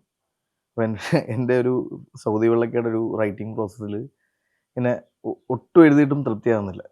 ഒരു ദിവസം എഴുതും, പിന്നെയും വന്ന് നമ്മൾ റീറൈറ്റ് ചെയ്യും. അങ്ങനെ ഏതാണ്ടൊരു ഡ്രാഫ്റ്റ് കണക്കിന് പറയുവാണെങ്കിൽ ഒരു 20-22 പ്രാവശ്യമൊക്കെ മാറ്റിയും തിരിച്ചും സീക്വൻസിൽ വർക്ക് ചെയ്തുകൊണ്ടിരിക്കുകയാണ്. ഒരു ദിവസം എൻ്റെ അടുക്കൽ എൻ്റെ ഒരു അസിസ്റ്റൻറ്റ് ഡയറക്ടർ എൻ്റെ കൂടെ ഉണ്ടാകുന്ന പറഞ്ഞു, എന്തിനാ ചേട്ടാ ഇങ്ങനെ ഇത്രയും റീവർക്ക് ചെയ്യുന്നത്? നമുക്ക് ഭരതം എന്നൊക്കെ പറഞ്ഞ സിനിമയൊക്കെ ഒരു ദിവസം കൊണ്ടുണ്ടായ സിനിമയാണ്. അപ്പം എന്തിനാണ് ചേട്ടാ ഇത്? അപ്പം ശരിയാണ്, ഭരതം പറയുമ്പോൾ one of the classical cinema അല്ലെങ്കിൽ മലയാളം സിനിമയുടെ ഏറ്റവും മുൻപന്തിയിൽ വെക്കാവുന്ന സിനിമയാണ്. അപ്പം റൈറ്റിംഗ് ഫിലിം മേക്കിങ്ങിലെ ഏറ്റവും ഇമ്പോർട്ടൻറ്റ് പ്രോസസ്സ് എന്ന് വിശ്വസിക്കുമ്പോൾ ഭരതം എന്ന് പറയുന്ന സിനിമ ഒരു ദിവസം കൊണ്ട്, അതായത് വേറെ ഞാൻ കേട്ടുകേൾവിയാണ്, എനിക്ക് കാര്യമായിട്ട് അറിയില്ല, വേറൊരു സിനിമയാണ് പ്ലാൻ ചെയ്തിരുന്നത്. ഒരു നൈറ്റ് കൊണ്ട് അതേപോലത്തെ സിനിമ വേറെ എവിടെയോ അതേ കഥയിൽ വേറെ ഒരു സിനിമ ഷൂട്ട് ചെയ്യപ്പെടുന്നു എന്നറിയുന്നു. Next day ലാലേട്ടനുണ്ട്. ഒരു ദിവസം കൊണ്ട് ഒരു തിരക്കഥ ഉണ്ടാകണം. ഇതെങ്ങനെ പോസിബിൾ ആകും? അല്ലാതെ നമ്മൾ നിവൃത്തികേട് കൊണ്ട് ചെയ്തു പോകുന്ന കാര്യങ്ങളാണ്. പക്ഷെ നിവൃത്തി കൊണ്ടല്ല ഭരതം ഉണ്ടായിരിക്കണം. കാരണം ഭരതത്തിന്റെ ക്ലാരിറ്റി അതിഭീകരമാണ്. അത് ലോഹി എന്ന് പറയുന്നൊരു ഗംഭീര റൈറ്ററല്ലേ, അദ്ദേഹത്തിൻ്റെ ആണ്. പിന്നെ ഞങ്ങൾ തമ്മിൽ ഒരുമിച്ച് സിനിമകൾ ചെയ്യുമ്പോൾ പരസ്പരം ഉണ്ടാകുന്നൊരു കെമിസ്ട്രി ഉണ്ടല്ലോ. അതിൽ നിന്ന് ഏത് സിനിമയാണ് സിമിലർ ആയിട്ടുണ്ടായിരുന്നത്? ഇത് ബാലചന്ദ്ര മേനോൻ സാറിൻ്റെ ഒരു പൈങ്കിളിക്കഥ എന്ന് പറയുന്ന സിനിമ. അത് മുമ്പ് വന്ന സിനിമയാണ്. നമ്മൾ ഒരു അച്ഛൻ്റെയും മകൻ്റെയും കഥയാണ് പ്ലാൻ ചെയ്തിരുന്നത്. അപ്പോൾ ലാലേട്ടൻ്റെ അച്ഛൻ, ബേണിച്ചേട്ടൻ അച്ഛനും ലാലും മകനുമായിട്ടുള്ളത്. അതിൻ്റെ കഥ എഴുത്തിൻ്റെ ഒരു തുടക്കമായിട്ടുള്ളൂ. ലോഹിയുടെ ഞങ്ങൾ ഒരുമിച്ചുള്ള രീതിയിൽ അങ്ങനെയൊക്കെ ഉള്ളൂ. സ്റ്റോറിയുടെ ഐഡിയ വന്നു കഴിഞ്ഞാൽ പിന്നെ എഴുതി തുടങ്ങും, ഞാനിപ്പുറത്ത് ഷൂട്ട് തുടങ്ങും, അങ്ങനെയായിരുന്നു. അപ്പോൾ ഇത് എഴുതി ഒരു കൊച്ചങ്ങണ്ട് എത്തിയിട്ടുള്ളൂ. അപ്പം നാളെ രാവിലെ ഇതിൻ്റെ പൂജയാണ്. അതിൻ്റെ ആൾക്കാരെയൊക്കെ ഇൻവൈറ്റ് ചെയ്തിട്ടുണ്ട്. രാവിലെ 7:30 ഇത് പൂജയ്ക്ക് ഗസ്റ്റൊക്കെ വരും. മഹാറാണി ഹോട്ടലിലാണ്. അന്ന് രാവിലെ ഒരു 6 മണിയായപ്പോഴത്തേക്ക് ലോഹിയും എൻ്റെ അസോസിയേറ്റ് ഡയറക്ടർ ജോസ് തോമസ് ആയിരുന്നു. ഇവർ രണ്ടും കൂടെ ഭയങ്കര വെപ്രാളത്തിൽ എൻ്റെ മുറിയിലേക്ക് വന്നു. ലോഹി ഇന്ന് വിറക്കുകയാണ്. അപ്പോൾ ജോസ് അന്ന് രാവിലത്തെ ട്രെയിനിന് വന്നതാണ്. ഇവർ അസിസ്റ്റൻ്റ് ഡയറക്ടേഴ്സൊക്കെ കൂടുതലും കമ്മ്യൂണിക്കേഷൻ റൈറ്ററുമായിട്ടാണ്. നേരെ അവിടെ ചെല്ലുന്നു, കഥ കേൾക്കുന്നു. കഥ കേട്ടപ്പോൾ ഇയാൾ പറഞ്ഞു, ഇതിങ്ങനെ പൈങ്കിളി കഥയായിട്ട് നല്ല സാമ്യമാണ്. അപ്പോഴാണ് ഞാനും ലോഹിയും അതിനെപ്പറ്റി ചിന്തിക്കുന്നത്. അത് നമ്മൾ ഓവർലുക്ക് ചെയ്തത്, അത് ചിന്തിച്ചില്ല. അങ്ങനെ മുൻപ് റിലീസ് ചെയ്ത സിനിമയാണ്. റിലീസ് ചെയ്ത സിനിമ പണ്ട് വളരെ മുമ്പ് oh okay okay okay Balachandran sir, oh. മധുസാറും മേനോൻ സാറും കൂടെ ഓക്കെ അച്ഛനും മകനുമായിട്ട് ചെയ്ത സിനിമയാണ്. അന്ന് ഹിറ്റുമായിരുന്നു ആ സിനിമ. പെട്ടെന്നാണ് നമ്മൾ അതിനോട്ട് കഥ വ്യത്യാസമുണ്ടെങ്കിൽ ഒരുപാട് സാമ്യങ്ങളുണ്ട് അച്ഛൻ്റെ മകൻ്റെ റിലേഷൻഷിപ്പിനകത്തൊക്കെ. അപ്പോൾ എന്തോന്നാലും ഇത് അടിക്കുമെന്ന് മനസ്സിലായി. അപ്പം എന്ത് ചെയ്യുമെന്ന് വെച്ചാൽ ലോഹി ഇങ്ങനെ ഭയങ്കര വെപ്രാളമായി. ഞാൻ പറഞ്ഞു ഒന്നും ചെയ്യണ്ട, ഇത് നമ്മൾ 3 പേരെ അറിഞ്ഞിട്ടുള്ളൂ. കാരണം പൂജയ്ക്ക് എല്ലാ ഗസ്റ്റുകളൊക്കെ വരികയാണ്. അപ്പോൾ വരുമ്പോഴത്തേക്ക് ഇന്ന് പൂജയില്ലാന്ന് പറയാൻ പറ്റത്തില്ല, പെട്ടുപോയില്ലേ. നമ്മൾ അതുകൊണ്ട് മിണ്ടായിരിക്കാം, മുറി പോയി കുളിച്ച് റെഡിയായിട്ട് താഴെ പൂജയ്ക്ക് വരാൻ പറഞ്ഞു. അങ്ങനെ പൂജ നടന്നു. പൂജ കഴിഞ്ഞ് ഇറങ്ങിയാണ് ഞാൻ ലാലിനെ വിളിച്ചു. ലാലെ ഒന്ന് റൂമിലേക്ക് വരാൻ പറഞ്ഞു. ലാലിനെ വിജയകുമാറിനെ, സെവനാർത്ത് വിജയകുമാറിനെ വിളിച്ച് മുറി കയറി കഥ അടച്ച് കുറ്റിയിട്ടിട്ട് ഞാനും ലോഹിയും ആനന്ദക്കുട്ടനുണ്ട്. ഇങ്ങനെ സിറ്റുവേഷൻ ഉണ്ട്, എന്താ ചെയ്യേണ്ടതെന്ന് ചോദിച്ചു. അപ്പോൾ യൂണിറ്റ് വന്നിട്ടുണ്ട്, നാളെ തൊട്ട് റെഗുലർ ഷൂട്ടിംഗ് തുടങ്ങുക. യൂണിറ്റ് വന്ന് അഭിനയിക്കാനുള്ള കുറേ ആൾക്കാർ അവിടെ എത്തിയിട്ടുണ്ട്. എന്ത് ചെയ്യും എന്നുള്ളൊരു ലാൽ പറഞ്ഞു, ഒരാഴ്ചക്കുള്ളിൽ നിങ്ങൾക്കൊരു പുതിയ കഥ കൊണ്ടുവരാമെങ്കിൽ നമുക്ക് ചെയ്യാം, അല്ലെങ്കിൽ ഇത് നമുക്ക്. ലാൽസാറിന്റെ റിയാക്ഷൻ എന്തായിരുന്നു? ലാൽ പറയുന്നേരം ഇങ്ങനെ ബ്ലാങ്കായി. എന്നിട്ട് പറഞ്ഞ് എന്താ ചെയ്യേണ്ടത്? ഞാൻ പറഞ്ഞു ലാൽ ചോദിച്ചു, ഒരാഴ്ചക്കുള്ളിൽ നിങ്ങൾക്കൊരു പുതിയ കഥ കണ്ടെത്താമെങ്കിൽ നമുക്ക് മുന്നോട്ട് പോകും. അല്ലാതെ love sir A to Z കഥ എഴുതി സ്ക്രിപ്റ്റ് ആക്കിയിട്ടില്ല. കഥയുണ്ട്, പുള്ളിയുടെ മനസ്സിൽ കഥയുണ്ട്, സ്ക്രിപ്റ്റ് ആയി വരുന്നു. പക്ഷെ നാളെ ഷൂട്ട് ചെയ്യാനുള്ള കാര്യമൊക്കെ നമ്മുടെയിലുണ്ട്. അപ്പം ലാല് അങ്ങനെ പറഞ്ഞപ്പോൾ ഞാൻ പറഞ്ഞു, ലാലെ ഒരാഴ്ച വെയിറ്റ് ചെയ്യണ്ടേ, കാരണം ഇത്രയും ഹോൾഡ് ചെയ്യണ്ടേ യൂണിറ്റും ആർട്ടിസ്റ്റൊക്കെ. ഇന്ന് ഉച്ചയ്ക്ക് 1 മണിക്ക് മുമ്പ് ഞാനൊരു പുതിയ കഥയായിട്ട് വന്നാൽ നമുക്കിത് പ്രൊസീഡ് ചെയ്യാം, അല്ലെങ്കിൽ ഇത് ഡ്രോപ്പ് ചെയ്യാം. ലാല് പറയുന്നത് ലാലിൻ്റെ സ്വന്തം പ്രൊഡക്ഷനാണ്. അപ്പം നമ്മൾ ഇതിന് വേണ്ടിയിട്ട് കൂടുതൽ സമയം ഇനിയും വെയിറ്റ് ചെയ്താൽ എൻ്റെ മറ്റ് പ്രോജക്ട്സിനൊക്കെ ബാധിക്കും. നമ്മൾ അതുകൊണ്ട് വെയിറ്റ് ചെയ്യണ്ട, ഇന്ന് ഉച്ചയ്ക്ക് 1 മണിക്ക് ഡിസൈഡ് ചെയ്യാമെന്ന് പറഞ്ഞു. അങ്ങനെയാണ് ഞങ്ങൾ ഈ കഥ ആലോചിച്ച് പോകുന്നത്. അപ്പോൾ എവിടെ പോയാൽ 9 മണിക്കാണ് ഈ ഡിസിഷൻ പറയുന്നത്. 1 മണിക്ക് മുമ്പ് കഥയായിട്ട് വരാമെന്ന് പറയുന്നത്. അവിടെ നിന്ന് ഇറങ്ങുമ്പോൾ ആനന്ദക്കുട്ടനും കൂടി ഞങ്ങളുടെ കൂട്ടത്തിൽ. അപ്പോൾ ആനന്ദക്കുട്ടൻ പറഞ്ഞു, നമുക്ക് വയനാട്ടിൽ പോയാലോന്ന് ചോദിച്ചു. വയനാട്ടിൽ പോയിട്ട് തിരിച്ചു വരുമ്പോഴത്തേക്ക് 1 മണി കഴിയും. അപ്പോൾ ലോഹി പറഞ്ഞു, ഹോട്ടൽ മുറിയിലൊന്നും ഇരിക്കണം, നമുക്ക് എവിടെയെങ്കിലും ഒരു ഓപ്പൺ സ്ഥലത്ത് പോകുന്നത്. അങ്ങനെയാണ് കോഴിക്കോട് ബീച്ചിൽ പോകുന്നത്. അപ്പോൾ അവിടെ ഈ കാറ്റാടി മരമൊക്കെ ഉള്ളതുകൊണ്ട് തണലുണ്ട്. അപ്പോൾ അവിടെ പോയിരുന്നത് ഞങ്ങൾ ഇതുവരെയും ചെയ്ത സിനിമകളുടെയൊക്കെ പറഞ്ഞ് ചെയ്യാനൊക്കെ ആലോചിച്ച് ചിന്തിച്ചൊക്കെ പോയ കുറേ കഥകൾ മാറ്റി വെച്ചതുണ്ട്. അതൊക്കെ വീണ്ടും എടുത്ത് ഒന്നുകൂടെയൊക്കെ പൊടിതട്ടിയൊക്കെ നോക്കി അത് ഒന്നും ഇങ്ങോട്ട് വർക്കാകുന്നില്ല. അങ്ങനെ ഇരിക്കുമ്പോൾ ആനന്ദക്കുട്ടന് ബോറടിച്ചു. കുറേ നേരമായിട്ടൊന്നും സംഭവിച്ചില്ല. ആനന്ദക്കുട്ടൻ ഞാൻ പോയി കപ്പലണ്ടി മേടിച്ചിട്ടുണ്ടായിരുന്നു. പുള്ളി ഇവിടുന്ന് കപ്പലണ്ടി മേടിക്കുന്ന റോഡ് സൈഡിലോട്ട് പോയി. ഞങ്ങൾക്ക് ബീച്ചിനകത്താണ്. ആ സമയത്ത് ലോഹിയുടെ അടുത്ത് വെച്ച് സിബി അന്ന് പറഞ്ഞ ആ ഇൻസിഡൻറ്റ് ഞാൻ ചെയ്യട്ടെ എന്ന് ചോദിച്ചു. അപ്പം ഞാൻ അത് വേണ്ട, അത് എൻ്റെ വീട്ടിലെ സംഭവമാണെന്ന് പറഞ്ഞു. അതിനൊരാഴ്ച, ഇത് ജനുവരി 23-നാണ്. ജനുവരി 6-ാം തീയതി എൻ്റെ മകൻ്റെ മാമോദിസയാണ്. അപ്പം ഞാൻ ധനം എന്ന് പറയുന്ന പടത്തിൻ്റെ ഷൂട്ടിംഗ് പോസ്റ്റ് പ്രൊഡക്ഷനായിട്ട് മദ്രാസിലാണ്. ഈ പരിപാടിക്ക് വേണ്ടി മാത്രം ഞാനിവിടെ വന്നു. തിരിച്ച് വീട്ടിൽ വന്ന് കയറുമ്പോഴത്തേക്കും വൈഫിൻ്റെ പെട്ടിയൊക്കെ മേടിച്ച് പെട്ടെന്ന് അകത്തേക്ക് പോയി മുറി കയറിയിട്ട് കരച്ചിലാണ്. ഞാൻ എന്താണെന്ന് ചോദിച്ചപ്പോൾ ഉണ്ണിയേട്ടനെ കാണാനില്ലാന്ന്. അപ്പം ഞാൻ പറഞ്ഞു, പുള്ളി പൊളിറ്റീഷ്യനാണ്, പുള്ളി ഭയങ്കര ഈ നമ്മുടെ സുരേഷ് കുറുപ്പ് ആ ഗ്രൂപ്പിൻ്റെ ഒക്കെ ആ ലെവലിലുള്ള ആളാണ്. അവരൊക്കെ യാത്ര എവിടെയെങ്കിലുമൊക്കെ പോകുന്നു പറഞ്ഞു. ഞാൻ അങ്ങനെയല്ല, ഉണ്ണിയേട്ടനെ കാണാനില്ല, മിസ്സിങ് ആണെന്ന്. അങ്ങനെ ഞാൻ തിരിച്ച് പുറത്ത് വന്ന് എൻ്റെ ഒരു ബ്രദറിൻ്റെ അടുത്ത് പറഞ്ഞു, എന്താ പ്രശ്നമെന്ന് ചോദിച്ചു. അപ്പോൾ ആ പുള്ളി പറഞ്ഞു, ഇന്നത്തെ പത്രത്തിലുണ്ടെന്ന് പറഞ്ഞു. അപ്പം ഞാൻ ഈ പത്രം തപ്പി നടന്നപ്പോഴത്തേക്ക് പത്രം കണ്ടു, മനോരമ പത്രം കണ്ടു. അതിൻ്റെ ഒരു മൂലയിൽ ആരോ കീറി എടുത്തിരിക്കുന്നു. ഈ ചർമ്മക്കോളത്തിൻ്റെയൊക്കെ കൂടെ താഴെ എന്തോ ആരോ കീറി എടുത്തിരുന്നു. അപ്പം ഞാൻ പത്രത്തിലൊന്നും കാണുന്നില്ല, ആരോ ഒരു മൂല കീറി എടുത്തിട്ടുണ്ട് എന്ന് പറഞ്ഞാൽ അത് ഫാദറിലോ ചെയ്തതായിരിക്കും. ഇന്ന് ഗസ്റ്റൊക്കെ വരുന്നല്ലേ, അപ്പോൾ ഇതാരും അറിയണ്ടെന്ന് ചോദിച്ചു. ഇന്ന് ഫംഗ്ഷൻ നടക്കുകയാണ്, അപ്പോൾ ഈ വരുന്നവരെ അറിയിക്കണ്ടേ, ഇത് കൺഫേം ആയിട്ടുമില്ല, എന്നാൽ കൺഫേംഡ് ആണ്. അങ്ങനത്തെ ഒരു കൺഫ്യൂഷനിൽ നിൽക്കുകയാണ്. അപ്പോൾ അത് കഴിഞ്ഞ് എല്ലാവരും വന്നു, ചടങ്ങൊക്കെ കഴിഞ്ഞു. എല്ലാവരും ഇത് ഉള്ളിൽ ഒതുക്കി മറച്ചു പിടിച്ചിട്ട് കാര്യങ്ങളൊക്കെ നകച്ചിരിയും കേട്ട് ഒന്നും സംഭവിക്കാത്ത പോലെ എല്ലാവരും പ്രോസസ്സ്. കാരണം എത്ര ആൾക്കാരെ വിളിച്ചു വരുത്തിയല്ലേ, മറ്റേത് കൺഫേംഡ് ആയിട്ടുമില്ല, ഉറപ്പിക്കാൻ പറ്റത്തില്ലല്ലോ. അന്ന് ലോഹിയും വന്നു. ഉച്ച കഴിഞ്ഞപ്പോൾ ലോഹിയും ഫാമിലിയും കൂടെ വന്നു. അവിടെ നിന്ന് ഭക്ഷണമൊക്കെ കഴിച്ചു പോയി.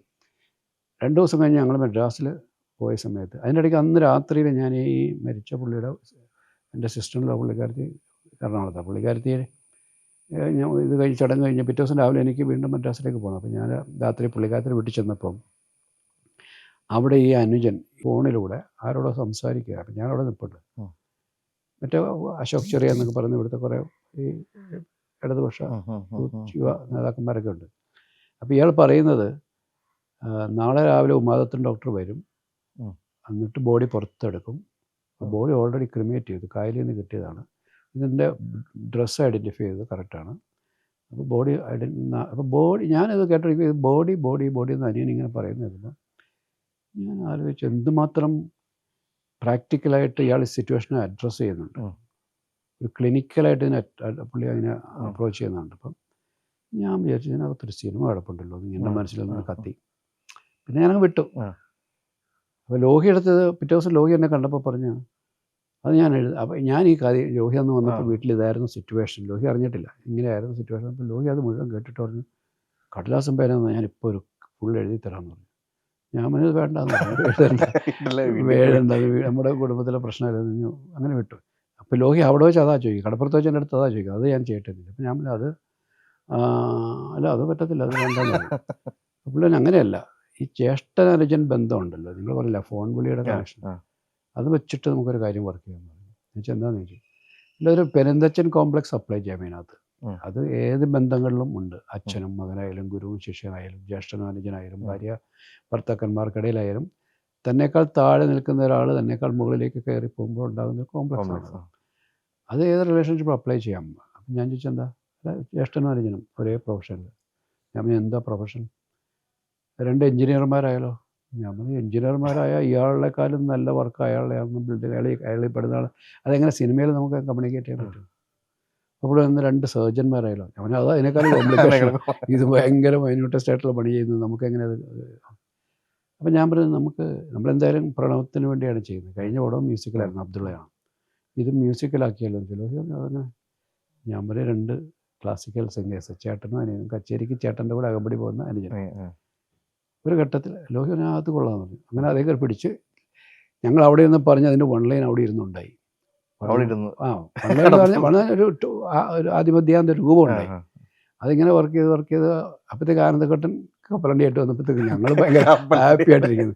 എന്താ സംഭവിച്ചു, നമ്മൾ കഥയായെന്ന് പറഞ്ഞു. പിന്നെ അതുകൊണ്ട് ഞാനിപ്പോൾ കപ്പലണ്ടി പിടിക്കാൻ പോയപ്പോൾ നിങ്ങൾ ഭയങ്കര തലയും കുത്തി ഞാൻ കിടക്കായിരുന്നു മണ്ണിൽ. അങ്ങനെ കഥയായി. അപ്പോൾ നമുക്ക് 12 മുക്കാലായി. ഞാൻ പറഞ്ഞു വേറെ വണ്ടി വിട്ടോളാൻ പറഞ്ഞു. 1 മണിക്ക് മുമ്പ് നേരെ മാറാണി ചെല്ലുന്നു, ലാലിനെ വിളിച്ചു വരാൻ പറഞ്ഞു. ഇതുപോലെ മുറി കയറി കഥ അടിച്ചു, കഥയായെന്ന് പറഞ്ഞു. ലാൽ പറഞ്ഞു എന്ത് കഥ, ഇത്ര നേരം ഇല്ലാത്ത കഥ എവിടുന്ന് പറഞ്ഞു. അപ്പോൾ ലോഹി കഥ അങ്ങോട്ട് നറേറ്റ് ചെയ്തു. ലാൽ വെച്ച് ഇതുണ്ടായിട്ടാണോ നിങ്ങൾ, പിന്നെ ഞങ്ങൾ ഉണ്ടായതല്ല ഇപ്പോൾ ഉണ്ടായിട്ട് വേണം. അപ്പോൾ ലാൽ പറഞ്ഞു ഓക്കെ എന്നത് ഓക്കെയാണ്, പിന്നെ പ്രശ്നമില്ല. അപ്പോൾ ലാൽ പറഞ്ഞു എന്ന് ഷൂട്ടിംഗ് തുടങ്ങാമെന്ന് വെച്ചു. അപ്പോൾ ഇത് 23-ാം തീയതിയാണ്. ഞാൻ 27-ാം തീയതി തുടങ്ങും, ഒരു 3 ദിവസത്തെ സമയം തരാം. അപ്പോൾ ലാൽ പറഞ്ഞു ഞാൻ വീട്ടിൽ പോയിട്ടൊക്കെ വരാം, അമ്മയെ കണ്ടിട്ട് വരാമെന്ന്. പക്ഷേ ലാൽ അന്ന് പോയില്ല, കാരണം പത്മരാജൻ സാറ് പിറ്റേ ദിവസം അവിടെ വരും. പുള്ളി കോഴിക്കോട് ഞാൻ ഗന്ധർവൻ ഇറങ്ങിയതിൻ്റെ തിയേറ്റർ വിസിറ്റുമായിട്ട് പുള്ളിയും ഗുഡ് നൈറ്റ് മോഹനൊക്കെ കൂടെ അന്ന് കണ്ണൂർ പോയിട്ട് തിരിച്ച് രാത്രിയിൽ ഇവിടെ വന്ന് സ്റ്റേ ചെയ്യും. എന്നിട്ട് നാളെ നമ്മുടെ ലൊക്കേഷനിൽ വരുമെന്നാണ് പറഞ്ഞിരുന്നത്. അപ്പോൾ ഷൂട്ടിംഗ് മാറിയ സ്ഥിതിക്ക് പുള്ളി വരും, രാത്രി ഇവിടെ എത്തൂല. അപ്പോൾ പുള്ളി കൂടെ കണ്ടിട്ട് നാളെ പൊക്കോളാന്ന് പറഞ്ഞു. പക്ഷേ രാവിലെ ആയപ്പോഴത്തേക്ക് ലാൽ പെട്ടെന്ന്, ഞാനും എൻ്റെ മുറിയിൽ ഞാനും മുരളിയും ലോഹിയും കൂടെ ഭക്ഷണം കഴിച്ചുകൊണ്ടിരിക്കുമ്പോഴത്തേക്കും ലാൽ ഓടി വന്നിട്ട് പറഞ്ഞു പപ്പേട്ടനെ വിളിച്ചിട്ട് എണീക്കുന്നില്ല എന്ന് പറഞ്ഞു. അപ്പം ഞാൻ പറഞ്ഞു അതിനെന്താ, പുള്ളി രാത്രി ലേറ്റായിട്ട് വന്ന് കിടന്ന് ഉറങ്ങുമായിരിക്കും. അതല്ല, നമുക്ക് പെട്ടെന്ന് പോകണമെന്ന് പറഞ്ഞു. അങ്ങനെ ഞങ്ങൾ നിന്ന പാടെ അങ്ങ് പോയി. അവിടെ ചെല്ലുമ്പോൾ പാരമൗണ്ട് ഹോട്ടലിലാണ്, അവിടെ ചെല്ലുമ്പോൾ പുള്ളി മരിച്ചു കിടക്കുക. അപ്പോൾ പിന്നെ എല്ലാവരും അതിൻ്റെ പുറകെയായി. അപ്പോൾ ലോഹിയെ മാത്രം കൊണ്ടുപോയി ബീച്ച് ഹോട്ടലിലാക്കിയിട്ട് ഞങ്ങളെല്ലാം മറ്റേ പപ്പേട്ടൻ്റെ ബോഡി ആയിട്ട് പോയി. അങ്ങനെ തിരിച്ച് 26-ാം തീയതി നമ്മളെല്ലാം തിരിച്ചു വന്നു. അപ്പോഴത്തേക്ക് ഒരു വീട് മാത്രം ആണ് പ്രധാന ലൊക്കേഷനായിട്ട് വേണ്ടത്, അത് കിട്ടിയിട്ടില്ല. അപ്പോൾ സീൻ ആദ്യത്തെ 3 സീൻ ഹോട്ടൽ മുറിയിലൊക്കെയാണ്, കച്ചേരി കഴിഞ്ഞിട്ടുള്ള ചർച്ചകളൊക്കെയാണ്. അപ്പോൾ ഞാൻ അതിനുള്ളിൽ ബാക്കിയുള്ളവരെ ലൊക്കേഷൻ കാണാനൊക്കെ വിട്ട് ഞാൻ തുടങ്ങി. കിട്ടിയ ഫസ്റ്റ് ഓർഡറില്ല, സീൻ 1 സീൻ ഓർഡറില്ല ചെയ്യണം, അങ്ങനെ ചെയ്യാം. അങ്ങനെ പറ്റുള്ളൂ, എഴുതി കിട്ടിയാലേ പറ്റുള്ളൂ. അങ്ങനെ ആദ്യത്തെ ഒരു ദിവസം മുഴുവൻ 2 ദിവസം ഹോട്ടൽ മുറിക്കകത്തൊക്കെ വെച്ച്, 3-ാം ദിവസമാണ് മറ്റേ സ്ഥലത്തേക്ക് പോകുന്നത്, ഹോട്ടലിൽ റൂമിലേക്ക് വീട്ടിലേക്ക് പോകുന്നു. അങ്ങനെ എഴുതി കിട്ടുക ഷൂട്ട് ചെയ്യുക, എഴുതി കിട്ടുക ഷൂട്ട് ചെയ്യുക. അപ്പോഴത്തേക്ക് എഡിറ്റിലൊക്കെ ഡ്രിമ്മുകളൊക്കെ വന്നിട്ടുണ്ടോ? അങ്ങനെ ഇല്ല ഒന്നുമില്ല. അപ്പോഴേക്ക് ഇതിനകത്ത് ആദ്യം ഒരു പാട്ടുണ്ട്, അതൊക്കെ പിന്നെ ചെയ്യാമെന്ന് മാറ്റി വെച്ചു. പടം തുടങ്ങുന്നൊരു പാട്ടില്ല, അത് മാറ്റി വെച്ചു. അതായത് ഈ ലാലിൻ്റെ ക്യാരക്ടർ വന്നു വരുന്നത്. അതെ, ഇടയ്ക്ക് ലോഹി വന്നിട്ട് ഇപ്പോൾ ഒരു പാട്ട് വരുന്നുണ്ട് കേട്ടോ, അത് അപ്പോൾ എന്ത് ചെയ്യുമെന്ന് ചോദിച്ചു. അപ്പോൾ രവീന്ദ്രൻ മാഷ വിളിക്കും, പുള്ളി വരും. ഏതപ്പുറം കോഴിക്കോടുണ്ട്, അവരൊരു ട്യൂൺ ഇടും. ലോഹി റൂമിൽ, ഞാൻ ലൊക്കേഷനിൽ, ഇവർ വേറെ ഹോട്ടലിൽ, ലോഹി വേറെ ഹോട്ടലിൽ. അവർ ട്യൂണായി കഴിയുമ്പോഴത്തേക്ക് ലോഹിയെ കേൾപ്പിക്കും. ലോഹി ആ ട്യൂൺ കേട്ട ഉടനെ എന്നെ കേൾപ്പിക്കാൻ പറയും. ഞാനും കേട്ട് ഓക്കെ കഴിഞ്ഞാൽ കൈതപ്പുറത്തോടെ എഴുതാൻ പറയും. എഴുതി കഴിഞ്ഞാൽ ഇവർ രണ്ടുപേരും മദ്രാസിലേക്ക് കൂടെ അവർ പോയി റെക്കോർഡ് ചെയ്യും, തിരിച്ചു വരും. അത് കഴിഞ്ഞ് അങ്ങനെ എഴുതി പോകുമ്പോഴത്തേക്കും പെട്ടെന്ന് പറയും ഇപ്പോൾ ഒരു പാട്ട് വന്നിട്ടുണ്ടെന്ന് പറയും. എഴുതി വന്നിട്ടിരിക്കുകയല്ലേ. അപ്പോൾ പല ഇതേ പ്രോസസ്സ് കണ്ടിന്യൂ ചെയ്യും. ഇടയ്ക്ക് വന്നു വെച്ചത് ഇൻ്റർവെല്ലിലാണ്. ഇൻ്റർവെല്ലിന് ഒരു മംഗളം പാടി അവസാനിപ്പിക്കുന്ന ഒരു സീനുണ്ട്. അതെന്താണ് മംഗളം പാടി അവസാനിപ്പിക്കുന്നത് എനിക്കറിയില്ല. അപ്പോൾ ലോഹി പറഞ്ഞ ഒരാൾ പരിപാടി നിർത്താൻ പോവുകയാണ് എന്നുള്ളതാണ്. അപ്പോൾ അത് വിളിച്ചു വയ്ക്കുക, ഒരു കീർത്തനമുണ്ട്, അത് ചെയ്യണമെന്ന് പറയും. അപ്പോൾ രവീന്ദ്രൻ മാഷെ വിളിച്ച് പറഞ്ഞ് ഇങ്ങനെ മംഗളം പാടി ആ കീർത്തനം വേണമെന്ന് പറയും. അപ്പോൾ പുള്ളിയോട് ദാസേട്ടൻ അമേരിക്കയിലാണ്, ഞാൻ തന്നെ പാടി അയക്കാമെന്ന് പറയും. അങ്ങനെ അത് പാടി ആഗ്രയിലൂടെ വരുന്നു, അത് വെച്ച് ഞാൻ ഷൂട്ട് ചെയ്യുന്നു. അങ്ങനെ ഓരോ പാട്ടും അപ്പോൾ വന്നുകൊണ്ടിരിക്കുകയാണ്. വരുന്ന ഷൂട്ട് ചെയ്യുക. അതിൻ്റെ ഇടയ്ക്കുള്ള സീനുകൾ വരുന്നുണ്ട്. ചില സമയത്ത് ഷൂട്ടിങ് ഒരു ദിവസം ഉച്ചയ്ക്ക് അന്ന് 2 സീനേ ഉള്ളൂ ആ മെയിൻ ലൊക്കേഷനിൽ നമ്മുടെ കയ്യിലുള്ളൂ. ബാക്കി വേറെ സ്ഥലത്തൊക്കെയാണ്. അപ്പോൾ ഈ 2 സീൻ എടുത്തിട്ട് ഇവിടുന്ന് ഷിഫ്റ്റ് ചെയ്ത് വേറെ സ്ഥലത്ത് പോയി കഴിഞ്ഞാൽ അന്നത്തെ വർക്ക് അവിടെ ചെല്ലുമ്പോൾ ലൈറ്റും പോകും. അങ്ങനെ ആയിക്കുമ്പോഴത്തേക്ക് ഞാൻ എൻ്റെ അസോസിയേറ്റ് പറഞ്ഞു, ഇത് കഴിഞ്ഞാൽ വേറെ സീനില്ല നമുക്ക് ഇവിടെ ചെയ്യാതെ. ഞാൻ പറഞ്ഞു നേരെ ഹോട്ടലിൽ പോയി ലോഹി എടുത്ത് പറ. അപ്പോൾ ലോഹി എടുത്ത് ചെന്നപ്പോൾ ലോഹി പറഞ്ഞു ഇതിപ്പോൾ 23ാമത്തെ സീനാണ്, ഇനി 31ാമത്തെ സീനിൽ ഇനി അവിടെ വരുന്നുള്ളൂ. അപ്പോൾ ഒരു കാര്യം ചെയ്യാം, അത് ഞാൻ എഴുതാമെന്ന്. പുള്ളി അവിടെ എത്തിയിട്ടില്ല, പുള്ളി 25-ൽ എത്തിയിട്ടുള്ളൂ. അപ്പോൾ പുള്ളി അവിടെ ഇരുന്നിട്ട് 31ാമത്തെ സീൻ എഴുതി കൊണ്ടു തന്നു. അപ്പോൾ ബ്രേക്ക് കഴിഞ്ഞ് ഞാൻ ഉടനെ തുടങ്ങി, മറ്റവരെ അറിയിക്കാതല്ലേ പോകുന്നത്. കൊണ്ട് തന്നപ്പോഴത്തേക്കും ഞാൻ നോക്കിയപ്പോൾ ഈ അസിസ്റ്റൻ്റ് ഡയറക്ടേഴ്സ് ഈ കോസ്റ്റ്യൂം പെട്ടിയുടെ പുറത്തൊക്കെ കമന്ന് കിടന്ന് എഴുതാം. അപ്പോൾ ബ്രേക്ക് കഴിഞ്ഞപ്പോഴത്തേക്ക് ഞാൻ നോക്കിയപ്പോൾ എനിക്ക് സീൻ വരുന്നില്ല. അപ്പോൾ ഞാൻ എഴുതിയിടത്തോളം തരാമ്പോൾ ഒരു പേജ് കിട്ടി. ഞാൻ ഒരു പേജ് വായിച്ചിട്ട് പറഞ്ഞു കുട്ട ക്യാമറ അവിടെ വെക്ക്, ഇവിടുന്ന് എന്നൊക്കെ പറഞ്ഞു. ഒറ്റ പേജിൽ കിട്ടിയ സാധനം വെച്ചിട്ട് ഞാൻ പറഞ്ഞു. അപ്പോൾ ഈയിടെ അവനെ എൻ്റെ അടുത്ത് പറയും, സാർ അന്ന് എന്ത് തരത്തില്ല, ഒരു സീനും ഒരു പേപ്പർ വെച്ചിട്ട് ഫസ്റ്റ് പേജ് വെച്ചിട്ട് സാറ് ഷോട്ട് തീരുമാനിച്ചു. പിന്നെ ആ ലൈറ്റപ്പ് ചെയ്യുന്ന സമയത്ത് അടുത്തടുത്ത് വന്നുകൊണ്ടിരുന്നു. അവിടെ വെച്ച സീൻ ഉണ്ടായിരുന്നു. എന്തെങ്കിലുമൊക്കെ റീഷൂട്ട് ചെയ്തിട്ടുണ്ടോ? ഇല്ല, അതിനൊന്നും സമയമില്ല. അതെ, പിന്നെ ഇതെല്ലാം 8-9 മിനിറ്റുള്ള പാട്ടുകളാണ്. രാമകഥ 2-8 മിനിറ്റ് ഉണ്ട്. പിന്നെ രഘുവംശപദേ, അങ്ങനെ ഈ എല്ലാം ക്ലാസിക്കലല്ലേ. സ്റ്റേജ് കച്ചേരി കുറച്ചൊക്കെ. ഒരു കച്ചേരി മദ്രാസിൽ ഷൂട്ട് ചെയ്തു, ബാക്കി കോഴിക്കോട് ഷൂട്ട് ചെയ്തു. കോഴിക്കോട് ഷൂട്ട് ചെയ്യാനുള്ള പാട്ട് അന്ന് രാവിലത്തെ ബാംഗ്ലൂർ മെയിലിന് വരും, എന്നിട്ട് വേണം ഷൂട്ട് ചെയ്യാൻ. ഞാൻ കേട്ടിട്ടില്ല. ഹോൾ മുഴുവൻ നിറഞ്ഞ് നല്ല എലൈറ്റ് ക്രൗഡിനെയൊക്കെ കൊണ്ടുവച്ചു. കോഴിക്കോട് വലിയ ഫാമിലികളൊക്കെ 4 മണിക്ക് അവരെ വിടണം.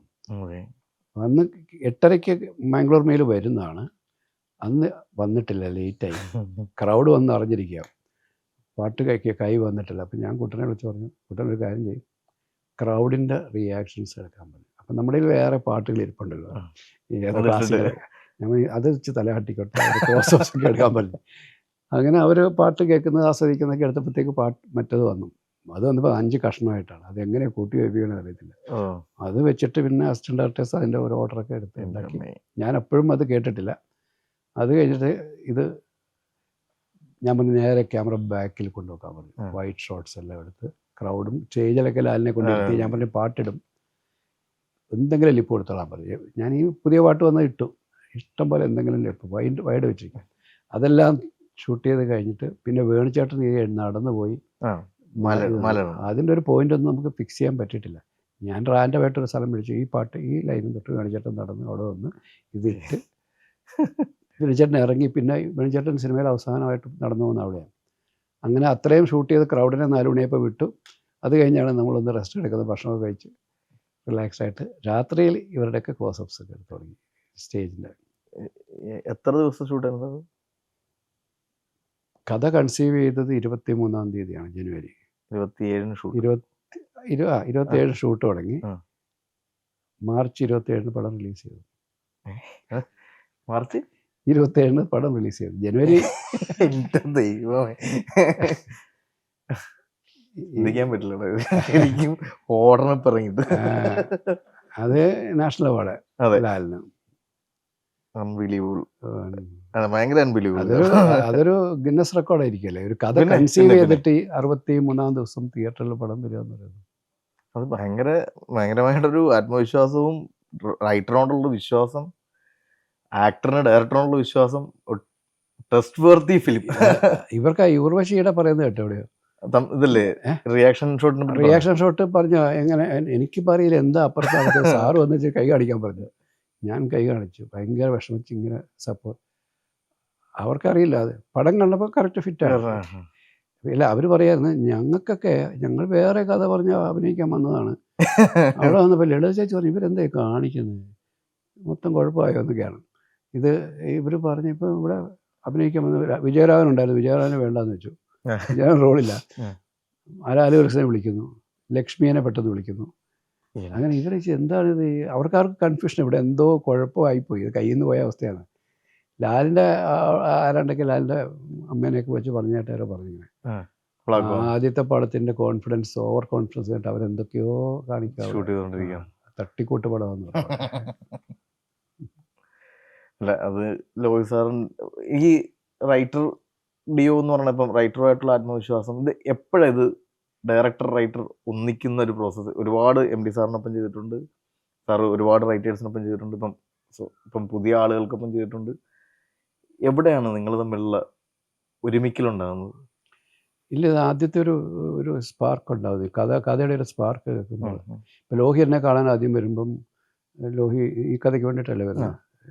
എന്നെ പാലക്കാട് ഒരു ഹോട്ടലിൽ വന്ന് കാണുമ്പോൾ 2 കഥ എൻ്റെ അടുത്ത് പറഞ്ഞു, ഒന്ന് ആധാരത്തിൻ്റെ, ഒന്ന് മഹായാനത്തിൻ്റെ. ഈ 2 കഥ കൊണ്ട് എനിക്ക് അയാളെ ഓക്കെ ആയി, ഇയാളെ കൊണ്ട് നമുക്ക് സിനിമ ചെയ്യാൻ പറ്റുമെന്ന് പറഞ്ഞു. പക്ഷെ നമ്മൾ ചെയ്തത് പുതിയൊരു കഥയാണ്, അത് തന്നെ ആവർത്തനം.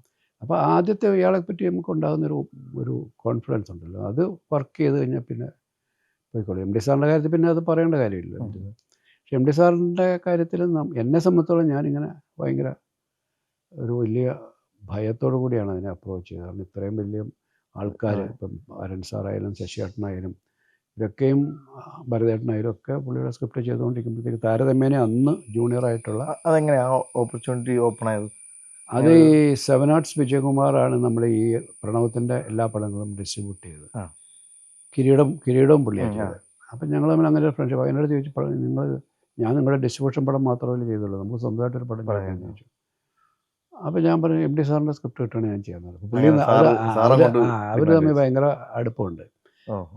എം ജി സാറും വിജയകുമാരായിട്ട് നല്ല അടുപ്പമാണ്. ഞാൻ പറഞ്ഞു അങ്ങനെ ഒരു പരിപാടിയാണ് ചെയ്യാമെന്ന് പറഞ്ഞു. അതിനെന്താ എം ഡിയെ വിളിക്കാം എന്ന് പറയട്ടെ. അങ്ങനെ എം ഡി സാറ് വന്നു നമ്മൾ ഈ പിന്നെ ഡിസ്കഷൻ ചെയ്തപ്പോൾ പുള്ളി എന്ന് പറഞ്ഞു എന്നാൽ പിന്നെ നമുക്കൊരു വലിയ പടം ചെയ്താലോ, ജൂലിയസ് സീസർ ചെയ്യാം, മമ്മൂട്ടിയും ലാലും വെച്ചിട്ട് നമുക്ക് ചെയ്യാമെന്ന്. ഞാനും വിചാരിച്ചൊരു പൂ ചോദിച്ചപ്പോൾ ഒരു പൂക്കാലം തരുന്ന പോലെയാണ്.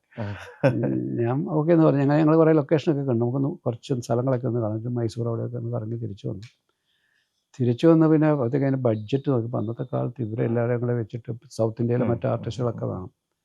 അപ്പോൾ അത് അന്നത്തെ ഒരു നമ്മുടെ മലയാളത്തിലൊരു ബിസിനസ് വർക്കാകത്തില്ല.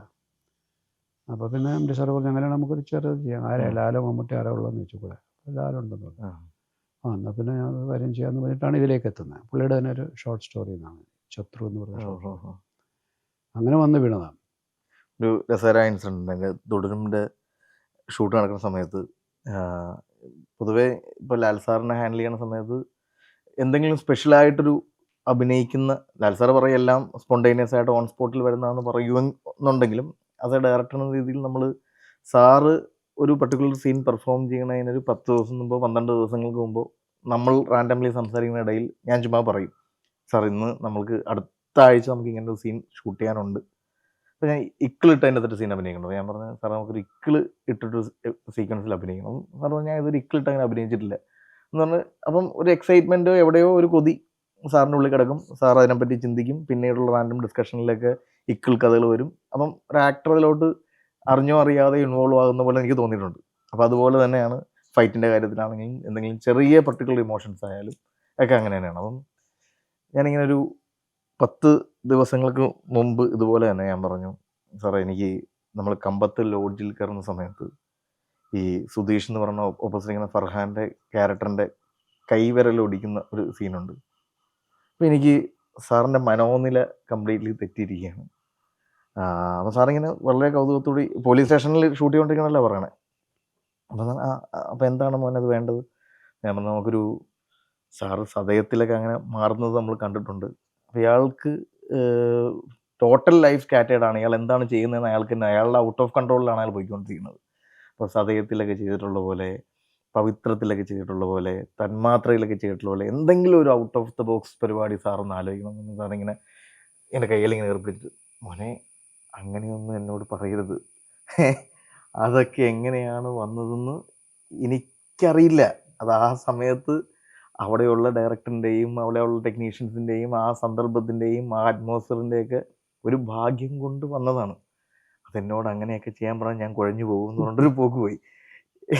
എനിക്ക് ആ സതയത്തിൽ ഇപ്പം ഒരുപാട് പേര് ഓൺലൈനിലൊക്കെ അത് കമ്പയർ ചെയ്യുന്നുണ്ട്. ഒരിക്കലും അതിനോട് എം ഡി സാറിൻ്റെ ഒരു ഇമോഷനോടോ സാറിൻ്റെ ടേക്കിങ്ങിനോടോ ഉള്ളൊരു കമ്പാരിസണായിട്ട് എനിക്ക് പറയാൻ പറ്റില്ല. അപ്പം എന്നാൽ പോലും ലാൽ സാറിനുള്ള ഇഷ്ടം കൊണ്ട് അതേപോലത്തെ ഒരു ഇമോഷൻ കിട്ടി, അല്ലെ അതേപോലത്തെ ഒരു മൊമെൻ്റ് ഉണ്ടായി എന്ന് പറഞ്ഞ ആ 2 സീനുകളും കമ്പയർ ചെയ്ത് ഒരുപാട് റീലുകളും കോണ്ടന്റുകളും ഒക്കെ വരുന്നുണ്ട്.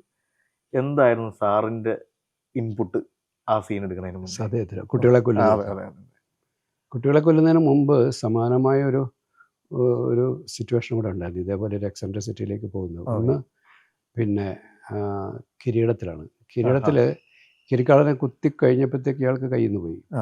ഇയാൾ അതിനു മുമ്പ് ചാവേറായിട്ട് പോയ ഇയാൾ പെട്ടെന്ന് ഇയാളുടെ ഈ വീൽ കാളവണ്ടിയുടെ വീലിൻ്റെ അവിടെ ഒന്ന് ചാരി ഇരുന്ന് കഴിഞ്ഞപ്പോഴത്തേക്ക് അപ്പോൾ ഞാൻ പറഞ്ഞു ഇപ്പം ഇയാൾ പോയിരിക്കും. അപ്പോൾ ആ സമയത്ത് അതിന് മുമ്പ് നമ്മളൊരു ഡിസ്കഷനില്ല. ഞാൻ അടുത്ത് പോയി ഇയാൾ ഇരിക്കുക. ഞാൻ അടുത്ത് പോയി ഇരുന്നിട്ട് പറഞ്ഞില്ല, അല്ലെ ഇപ്പം ഇയാൾ ടോട്ടലി കയ്യിൽ നിന്ന് പോയിരിക്കും. ഇയാൾ സേതുമാധവൻ പഴയ സേതുമാധവനല്ല. അപ്പോൾ എനിക്ക് എന്തെങ്കിലും ആ എക്സെൻട്രിസിറ്റിയുടെ ഒരു സാധനം തരാൻ പറ്റുമെന്ന് ചോദിച്ചു. അപ്പം പുള്ളി എന്താ വേണ്ടേ എന്ന് ചോദിച്ചു. ഞാനല്ല എന്താണ് ആരും ഇതുവരെ ഈ പടത്തിൽ ചെയ്യാത്തൊരു ജസ്റ്റർ ഉണ്ടാവണം. അപ്പോൾ എൻ്റെ അടുത്ത് പറഞ്ഞു ഞാനൊന്ന് ചൂ ചെയ്യട്ടെ എന്ന് ചോദിച്ചു. ഞാൻ പറഞ്ഞു ആ ചൂ ചെയ്യും, എന്നെ ഒന്ന് കാണിച്ചു തരാമെന്ന് ചോദിച്ചു. അപ്പോൾ പുള്ളി കാണിച്ചു തന്നു. കാണിച്ചു കഴിഞ്ഞാൽ ഇത് ഓക്കെയാണ്. കാരണം ഈ സിനിമയിൽ അങ്ങനെ സംഭവം ചെയ്തിട്ടേ ഇല്ല, ഇതിനൊരു അബ്നോർമാലിറ്റി ഉണ്ട്, അത് മതി എന്ന് പറഞ്ഞു. അങ്ങനെയാണ് അത് ചെയ്തത്. അത് കഴിഞ്ഞ് ഈ സതയത്തിലേക്ക് വരുമ്പോൾ ഈ കുട്ടികളെ കൊല്ലുന്ന അത് ഞാൻ പക്ഷേ ഓർഡറിലാണ് എടുത്തത്. ഓർഡർ എടുത്തിട്ടുണ്ടെങ്കിൽ ഈ സാധാരണ ഞാൻ ഓർഡറിൽ എടുക്കാറില്ല, റാൻഡമായിട്ട് നമ്മുടെ ലൈറ്റിങ്ങും കാര്യങ്ങളും ടെക്നിക്കൽ സൗകര്യങ്ങളും കൂടെ നോക്കിയിട്ടാണ് ചെയ്യാറ്. പക്ഷേ ഈ പർട്ടിക്കുലർ സീൻ ഞാൻ വളരെ അതിൻ്റെ ഒരു കൃത്യമായ ഓർഡറിലാണ് ചെയ്തേക്കുന്നത്. കാരണം ഈ ഓരോ ഘട്ടത്തിലും ഇയാൾ മാറിക്കൊണ്ടിരിക്കുന്നു. ഇയാൾ ആദ്യത്തെ കുട്ടി വരും, ആദ്യമേ ഈ മറ്റേ മാധുവിൻ്റെ ക്യാരക്ടർ വണ്ടിയിൽ കയറി പോകുന്ന തൊട്ട് ഇയാളുടെ കയ്യിൽ നിന്ന് പോയി തുടങ്ങി. ആദ്യത്തെ കുട്ടി വന്നു, അതിനെ കൊന്നു, അപ്പോഴത്തേക്ക് ഇയാൾ അടുത്ത സ്റ്റേജിലേക്ക് എത്തി. മൂന്നാമത്തെ കുട്ടി അതങ്ങനെ പോയിക്കൊണ്ടിരിക്കുക. അതുകൊണ്ട് ഓർഡറിലെടുത്ത് പിന്നെ പ്രോപ്പർട്ടീസൊക്കെ പൊസിഷനൊക്കെ നമുക്ക് അപ്പോൾ ഉണ്ടാക്കി വന്നുകൊണ്ടിരിക്കുന്നു. ഇത് കഴിയുമ്പോൾ ഇത് എവിടെയൊക്കെയാണ് പോകാൻ പോകണം, ബ്ലഡ് എവിടെ വീഴും എന്ന് നമുക്കറിയില്ല. അപ്പം അങ്ങനെ അതുകൊണ്ട് ഞാൻ അങ്ങനെ ചെയ്ത് 4 നൈറ്റാണ് ചെയ്തത്. അപ്പോഴും ഞാൻ ലാലിൻ്റെ അടുത്ത് പറഞ്ഞത് നമ്മുടെ ആ കിരീടത്തിൽ ചെയ്ത ആ ചൂയിങ്ങിൻ്റെ വളരെ സട്ടിലായിട്ടുള്ള അതാണെന്ന് തോന്നരുത്, ആ ഒരു എക്സെൻട്രിസിറ്റിയുടെ ഫീൽ കിട്ടുന്ന പോലെ അതൊന്നും ചെയ്യാൻ. അപ്പോൾ ഏറ്റവും ലൈറ്റായിട്ട് അതായിട്ട് കമ്പയർ ചെയ്യാൻ പറ്റാത്ത അങ്ങനെയാണ് അത് ചെയ്യുന്നത്. അപ്പോൾ ഇത് രണ്ടാമത്തെ കുട്ടി ഇങ്ങനെ ഇയാളിങ്ങനെ ചേർത്ത് ഇങ്ങനെ പിടിച്ചിട്ട് അതിൻ്റെ ക്ലോസ് എടുക്കുക. കുട്ടി ഇങ്ങനെ ഇയാളുടെ ഇവിടെയാണ് ക്ലോസപ്പ് വെച്ചിരിക്കുകയാണ്. അപ്പം ഞാൻ ക്യാമറയിൽ കൂടെ നോക്കുമ്പോൾ ഇയാളുടെ കണ്ണിൽ ഗ്ലിസറിൻ ഇപ്പോൾ നനവ് കണ്ട്. അപ്പം ഞാൻ പെട്ടെന്ന് കുട്ടനടുത്ത് ഗ്ലിസറിൻ കൊടുത്തു. കുട്ടൻ ഇല്ല. അപ്പോൾ ഞാൻ അസിസ്റ്റൻ്റായിട്ട് വിളിച്ചു, ആരെങ്കിലും ഗ്ലിസറിൻ കൊടുക്കാൻ പറഞ്ഞു. ഇല്ല. മേക്കപ്പ് മാനെ വിളിച്ചു, ഇയാളെ അസിസ്റ്റൻ്റ്. അപ്പോൾ ഇല്ല സാർ കൊടുത്തിട്ടില്ല. അപ്പോൾ ലാലു ചോദിച്ചു, ഞങ്ങളുടെ ഈ കൺഫ്യൂഷൻ കൊണ്ട് ലാലു ചോദിച്ചു എന്താണെന്ന് ചോദിച്ചു. അപ്പോൾ ഞാൻ പറഞ്ഞില്ല, ഒരു നനവ് വന്നിട്ടുണ്ട്. ആണോ? ഞാൻ ഗ്ലിസറിൻ ഇട്ടിട്ടില്ല എന്ന് പറഞ്ഞു. അത് അയാളിൽ വന്ന അയാൾ. അപ്പം പിന്നീടാണ് മനസ്സിലായി ഇത്തരത്തിലൊരു എക്സെൻട്രിസിറ്റിയിലേക്ക് പോകുമ്പോൾ അങ്ങനെ ഒരു ഈർപ്പം കണ്ണിലുണ്ടാവാറുണ്ട് എന്നൊക്കെ ഇങ്ങനെ പിന്നീട് ആരോ പറഞ്ഞു കേട്ടിട്ടുണ്ട്. അതാണ് ഞാൻ നേരത്തെ പറഞ്ഞ പോലെ ലാലിൻ്റെ അടുത്ത് ഇന്നത് വേണമെന്ന് പറഞ്ഞിട്ട് കാര്യമില്ല. കാരണം പുള്ളിക്ക് തന്നെ അറിയത്തില്ല ഇത് എവിടുന്നാണ് വരുന്നത്. ഒരിക്കലും പ്രീപെയ്ഡായിട്ട് ഒന്നും പ്രിപ്പയർഡായിട്ട് ചെയ്യാറില്ല. മുൻകൂട്ടി ഞാൻ ഇങ്ങനെ ചെയ്യുന്നൊരു പ്ലാനിങ്ങേ ഇല്ല പുള്ളിക്ക്. ടേക്കിൽ റിഹേഴ്സൽ ഒരു പക്ഷേ വളരെ ലൈറ്റായിട്ട് ഉഴപ്പിയൊക്കെ കൊടുക്കും. ക്യാമറ പൊസിഷനോ അതിനൊക്കെ വേണ്ടി മാത്രം ചെയ്യത്തുള്ളൂ. മൂവ്മെൻറ്റോ കാര്യങ്ങളോ ഉണ്ടെങ്കിൽ അത് ക്യാമറക്കാർക്ക് ഓക്കെ ആണെന്നൊക്കെ ഉള്ളൂ. പിന്നെ ഡയലോഗൊക്കെ പറഞ്ഞങ്ങനെ ടേക്കിനാണ് ഇത് കൃത്യമായിട്ടും വരുന്നത്. അത് നമുക്ക് നമ്മുടെ കൺട്രോളിലോ അല്ല പുള്ളിയുടെ കൺട്രോളിലോ. ഓരോ ടേക്കിങ്ങിലും ഓരോ രീതികളായിരിക്കും. അതെ. പക്ഷേ ഇപ്പം ഈ എല്ലാവരും ഇപ്പം കൂടുതലായിട്ട് റീൽസൊക്കെ വരുന്നത് ദശരഥത്തിൻ്റെ ക്ലൈമാക്സിൽ കൈ വരയ്ക്കുന്നു. അത് പുള്ളി പോലും അറിഞ്ഞിട്ടുണ്ടോ എന്ന് എനിക്കറിയില്ല. കൈ വരയ്ക്കുന്നതൊക്കെ അതാണ് ഒരു ബോൺ ആക്ടറുടെ അല്ലേ അയാൾ ഇതിനു വേണ്ടി ജെനുവിൻ ആക്ടറിൻ്റെ ഉറപ്പായിട്ടും ഞാൻ ഇനി ഏറ്റവും കേട്ട ഏറ്റവും ഇൻട്രസ്റ്റിംഗ് ആയിട്ടുള്ള ഒരു കമ്പാരിസൺ അല്ലെങ്കിൽ ഒരു കോട്ടാണ്, സിബി മലയിൽ എന്ന് പറയുന്ന സംവിധായകൻ്റെ ആഴം മനസ്സിലാകണമെങ്കിൽ തനിയാവർത്തനവും ഓഗസ്റ്റ് ഒന്നും അത് മമ്മൂട്ടി പറഞ്ഞു. നമുക്ക് പറഞ്ഞൊരു വാചകം. ഓഗസ്റ്റ് ഒന്ന് ശരിക്കും പറഞ്ഞാൽ ഞാൻ കുറേ നാൾ മധുസാറ് മധുസാറ് ചെയ്ത സിനിമയാണ്, CBI ഒരു കണ്ടിന്യൂഷൻ പോലെ വന്ന സിനിമയാണെന്നുള്ളതാണ് എൻ്റെ. അതേ പ്രൊഡ്യൂസർ, അതേ റൈറ്റർ. അതെ അതെ അതെ. അപ്പം ഒരുപാട് വൈകിയാണ് ഞാൻ, അതുപോലെ തന്നെ ഉസ്താദ്, അത് ഒരുപാട് സ്ഥലത്ത് സാർ പറഞ്ഞിട്ടുണ്ടെങ്കിൽ എനിക്ക് ഓഗസ്റ്റ് ഒന്ന് സാറാണ് ചെയ്തതെന്നുള്ളത് അൺബിലീവബിൾ ആയിട്ടുള്ളൊരു കാര്യമാണ്. കാരണം സാറിൻ്റെ ഒരു ടേസ്റ്റുള്ള സിനിമ ആയിരുന്നില്ല എസ്.എൻ. സ്വാമിയായിട്ട് അങ്ങനെ ഒരു കോമ്പിനേഷൻ, പിന്നെ ആക്ഷൻ പരിപാടികൾ, അതുപോലത്തെ ഒരു വില്ലൻ. എന്താണ് അങ്ങനത്തെ ഒരു സിനിമ ഓഗസ്റ്റ്? ഞാൻ തനിയാവർത്തനെ പറ്റി ഒരുപാട് സംസാരിച്ചിട്ടുണ്ട്. എൻ്റെ ക്യൂരിയോസിറ്റി മൊത്തം ഓഗസ്റ്റ് ഒന്നിനെ പറ്റി അറിയാനാണ്. ഓഗസ്റ്റ് ഒന്ന് നമ്മൾ പിന്നെ അതും പടം തുടങ്ങിയിട്ട് ഏതാണ്ട് 45 മിനിറ്റോളം കഴിഞ്ഞിട്ടല്ലേ മമ്മൂക്കയുടെ എൻട്രി ഒക്കെ. അന്നൊന്നും നമുക്ക് അങ്ങനെ ചിന്തിക്കാൻ പോലും പറ്റില്ല. അതൊരു പിന്നെ മമ്മൂട്ടി ആവശ്യപ്പെട്ടിട്ട് ഒരു പ്രോജക്റ്റ് ചെയ്യാൻ പറഞ്ഞിട്ട് ചെയ്തു തുടങ്ങിയതാണ്. വേറൊരു പ്രൊഡ്യൂസറായിരുന്നു. പക്ഷേ ഒരു ഘട്ടത്തിൽ വെച്ച് ആ പ്രൊഡ്യൂസർ വേറൊരു പ്രോജക്റ്റുമായിട്ട് മുമ്പോട്ട് എടുത്തേക്കുന്നു, ഞാനല്ലാത്തൊരു ഡയറക്ടറായിട്ട്. അപ്പോൾ പുള്ളി പറഞ്ഞു സെയിം സമയത്ത് തന്നെ അതേ ഹോട്ടലിൽ വേറൊരു റൈറ്ററെ വെച്ചിട്ട്, വേറെ ഡയറക്ടറെ വെച്ചിട്ട് പുള്ളി വേറൊരു സ്ക്രിപ്റ്റ് ചെയ്യുന്നുണ്ട് ഈ പ്രൊഡ്യൂസർ. അതേ ഹോട്ടലിൽ ഞാൻ രണ്ടാമതേലും അത് ഞാൻ അറിയുന്നില്ല അവിടെ എങ്ങനെ സംഭവം നടക്കുന്നതാണ്. അപ്പം മമ്മൂട്ടി എന്നെ വിളിച്ചു പറഞ്ഞു, അവർക്ക് വേണ്ടി നമ്മൾ ചെയ്യുന്നില്ല, അവർ എൻ്റെ അടുത്ത് വന്ന് വേറെ പ്രോജക്റ്റ് പറഞ്ഞു. ഞാൻ അവരുടെ അടുത്ത് പറഞ്ഞു ഞാൻ സിബിക്ക് കൊടുത്ത ഡേറ്റാണ്, അപ്പോൾ വേറെ പ്രൊഡ്യൂസർക്ക് വേണ്ടി സിബി ചെയ്യുമെന്ന് പറഞ്ഞു. അങ്ങനെ എന്നെ വിളിച്ചു പറഞ്ഞു, അരോമ മണി സാർ ഇവിടെ വന്നിരിപ്പുണ്ട്, ഞാൻ അങ്ങോട്ട് വിടുകയാണ്, അരോമയ്ക്ക് വേണ്ടി ചെയ്തോളാം. അങ്ങനെയാണ് അരോമ വരുന്നത്, ഈ പ്രോജക്റ്റ് ഉണ്ടാകുന്നത്. ഓഗസ്റ്റ് എനിക്ക് ജോണർ സിനിമ ഇത് തന്നെ ഓഗസ്റ്റ്. ഞങ്ങൾ മറ്റേ പ്രൊഡ്യൂസർക്ക് വേണ്ടി ഇത് ചെയ്യാൻ എന്നെ സംബന്ധിച്ചിടത്തോളം ജോണർ ഒരു വിഷയമല്ല. എനിക്ക് ചെയ്യാൻ ഇഷ്ടമാണെങ്കിൽ ഞാൻ ചെയ്യുമത്.